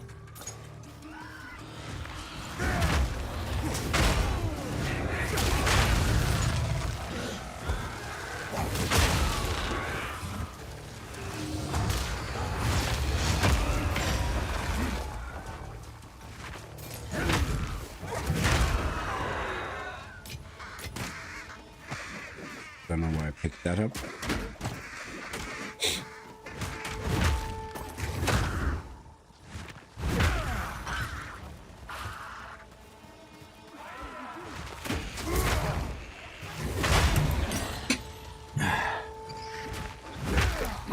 Excuse me.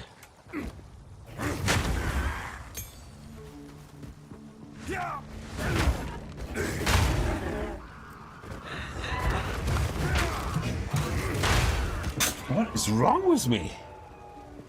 Genie Mac, I was fine and now I'm like fucking itchy eye and runny nose. Like I must be getting Like a stupid reaction to something.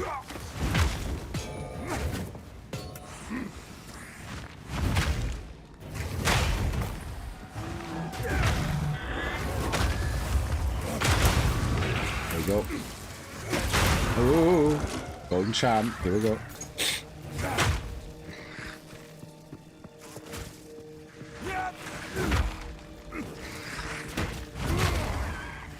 Wake! We still didn't get a waste on Genie, Mac.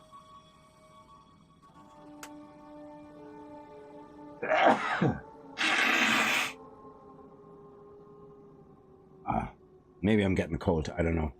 I don't hope so. Okay, there's nothing there. There should have been a golden chest with like some divine orbs in it. Also gives something like 40% more AoE damage, I think, for the slam. Yeah, which would be nice for Hammer of Gods. I just can't have it for Leap.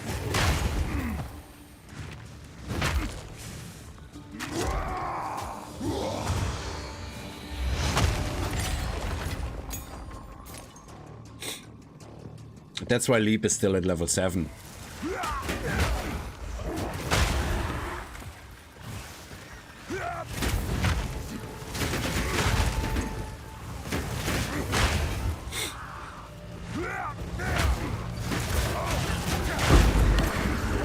Oh, nice.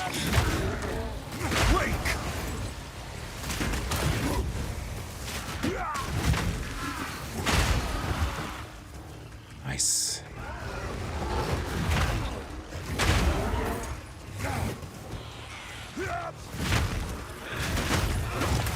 Oh, shit.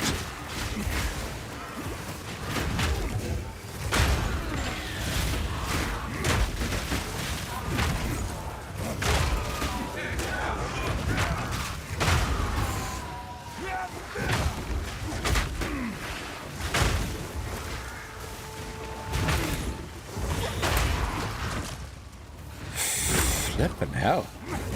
This guy's on steroids. Here we go. Done. Oh, nice. We're finally done with the tier 2.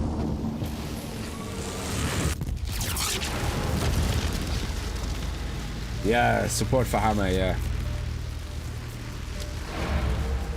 So Fist of War, yeah, I'm gonna have to actually check it out here. Fist of War, is it? Oh, that's a level 15. Nice, we can upgrade Infernal Cry, thank you.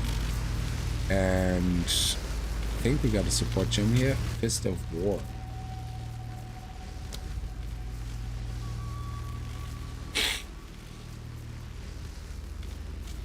Attacks with supported skills are... Oh yeah, we looked at this before. Ancestrally boosted. No more than once. Yeah, because of that 6 seconds, I wasn't sure.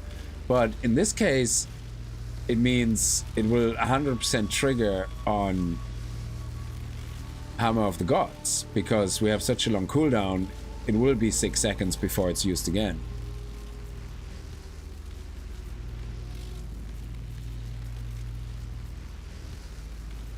And then we could try using it on Leap and see.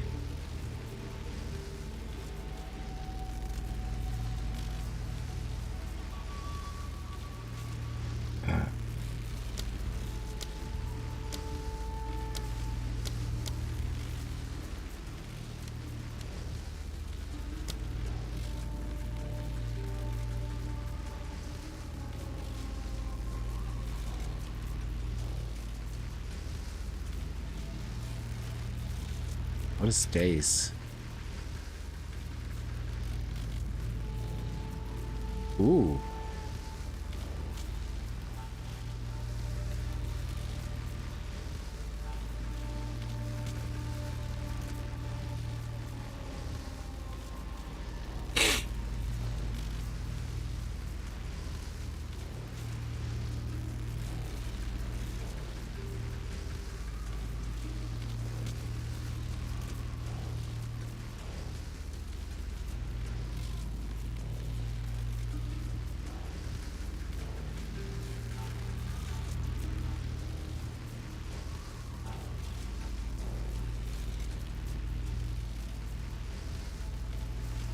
Supported war cries have 30% less.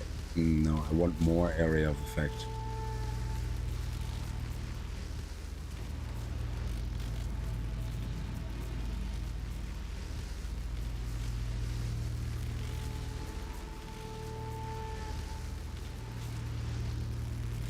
So boss, unique monsters always have 20 power. Yeah, that's actually really good.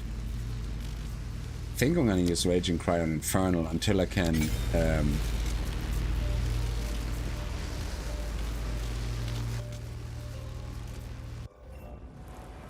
all the rares you aren't one-shotting now, you'll be one-shotting by putting Fist in Hammer.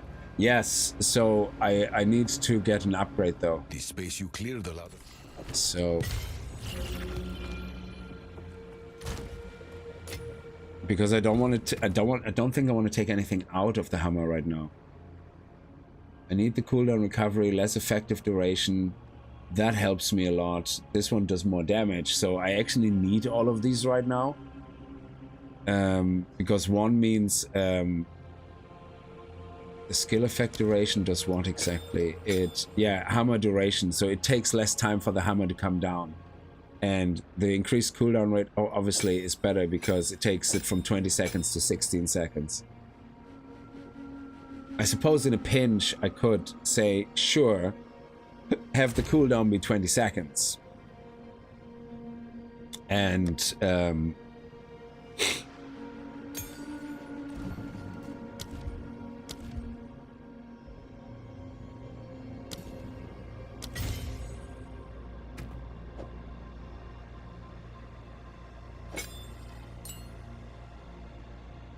so instead we doing more damage, and then the fourth one we can put the cooldown back in or something. Well, I can put the cooldown to anything else right now. That's fine.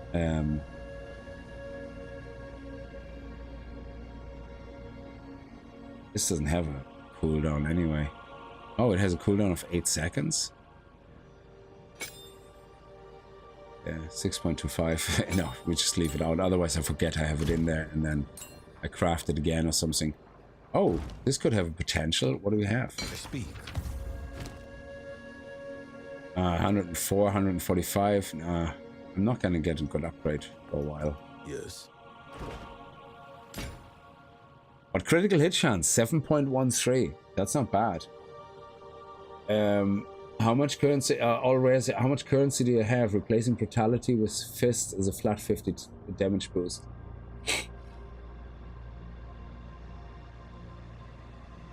Sorry. Let me see. What would the work? I have brutality already. I know I looked at brutality as well before. Yeah. So we have brutality. Yeah, that's the one I'm using. Yeah. Oh, his fist is a flat 50% damage to boost. Oh, I see what you're saying. So, but having both will do even more damage.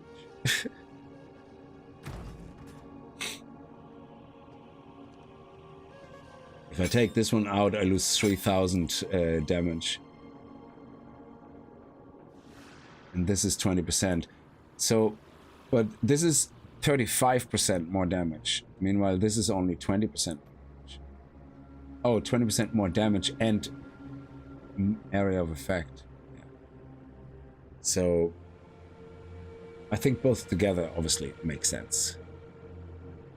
If I get a fifth one, I would put in physical damage mastery so that it goes up by 1 level. Because it does physical damage.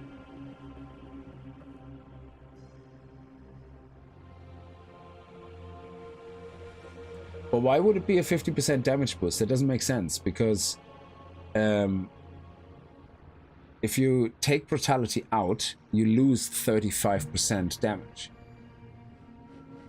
I lose 3k. This only gives me 20%.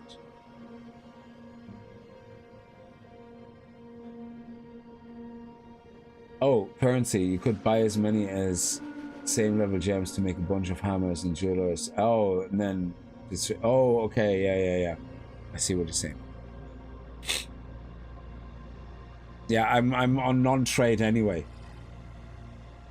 So so I have to do that. Yeah, sorry, I can't trade for currency, sadly. Yeah.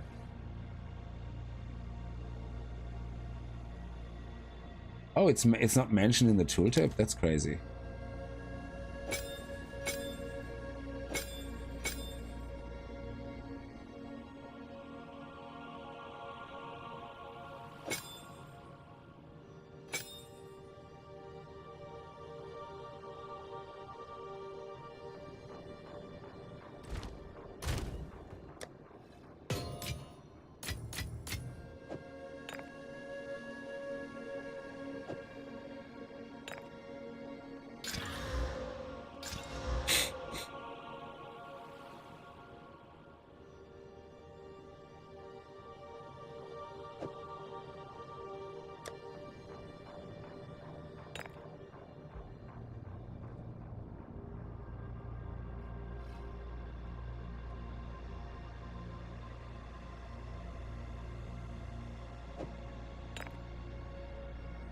Okay, so let's see. So we definitely want this one now, which is increased quantity, and then we want to start moving down here. So I'm gonna go for rarity, and then the next 2 points will go here, here, here, here, here, here, and then boom, boom. Yeah. All right. Yeah, I think we did okay. So we just have to get rid of all our T1s now. So let's scrap those, and then we have loads of T3s.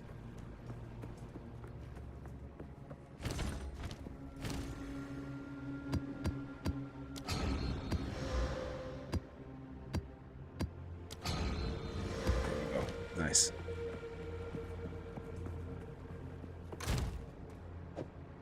And we're just gonna take 3 of those. Oh, look at that. That one is nice. Do you have any other yellows?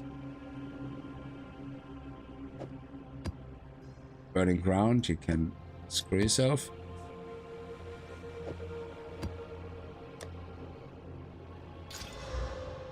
Oh, that's okay. So we take these 3 with us. Oh my god, would you stop?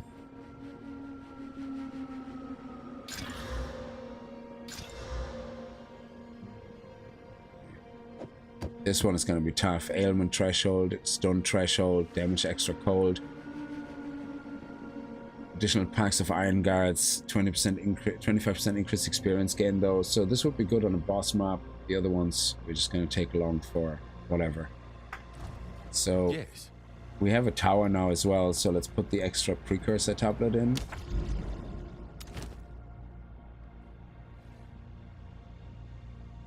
Experience gain, irradiation, increased gold found. Oh, 90% increased chance of an essence. Yes.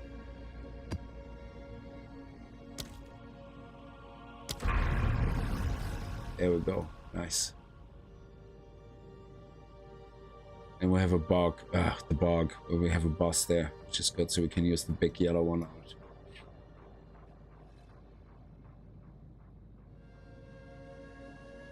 Yeah, no citadel in sight.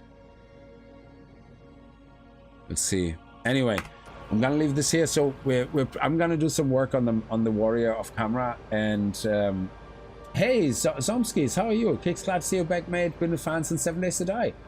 Thank you. Hope you and your family are doing well. They do. Thank you so much. I hope you're doing well yourself. So yeah, so you could replace brutality with cooldown if you prefer that. Oh, okay. So yeah, I get you. Yeah. So that's actually interesting. Yeah, it's a good trade-off then. Yeah. So I'm gonna leave it here. We're going to be back with the monk actually now that the maps are kind of fixed. It's a bit disappointing the citadels are not fixed on the existing maps. They're still way out and I still can't see them anywhere on my monk's map, which is crazy. They're like nowhere to be found. Maybe I have to restart the game. I don't know. I mean, the monk is fresh, so loaded in. There should be no reason for it not to have any problems. But for some reason we are just not seeing the citadels. There's nothing there. So going in here, We can see even where I explored, there is nothing like nearby at all. And we already went into like far away from the center. So this is crazy that I don't see any lights here anywhere for the monk. It's just insane. Look how far away we have. There's nothing there. That is so insane. That is crazy. Yeah, this map is definitely knackered. Like, I don't think I'm gonna have a citadel on this at all. I'm gonna have the only map on the planet that doesn't have a single citadel. So anyway, yeah, but we're gonna continue with the monk to see how far we can push, probably. And I'm gonna think about the next class I want to bring up, the SSF. Actually, what I'm interested in, the monk has 2 ascendancies, yeah?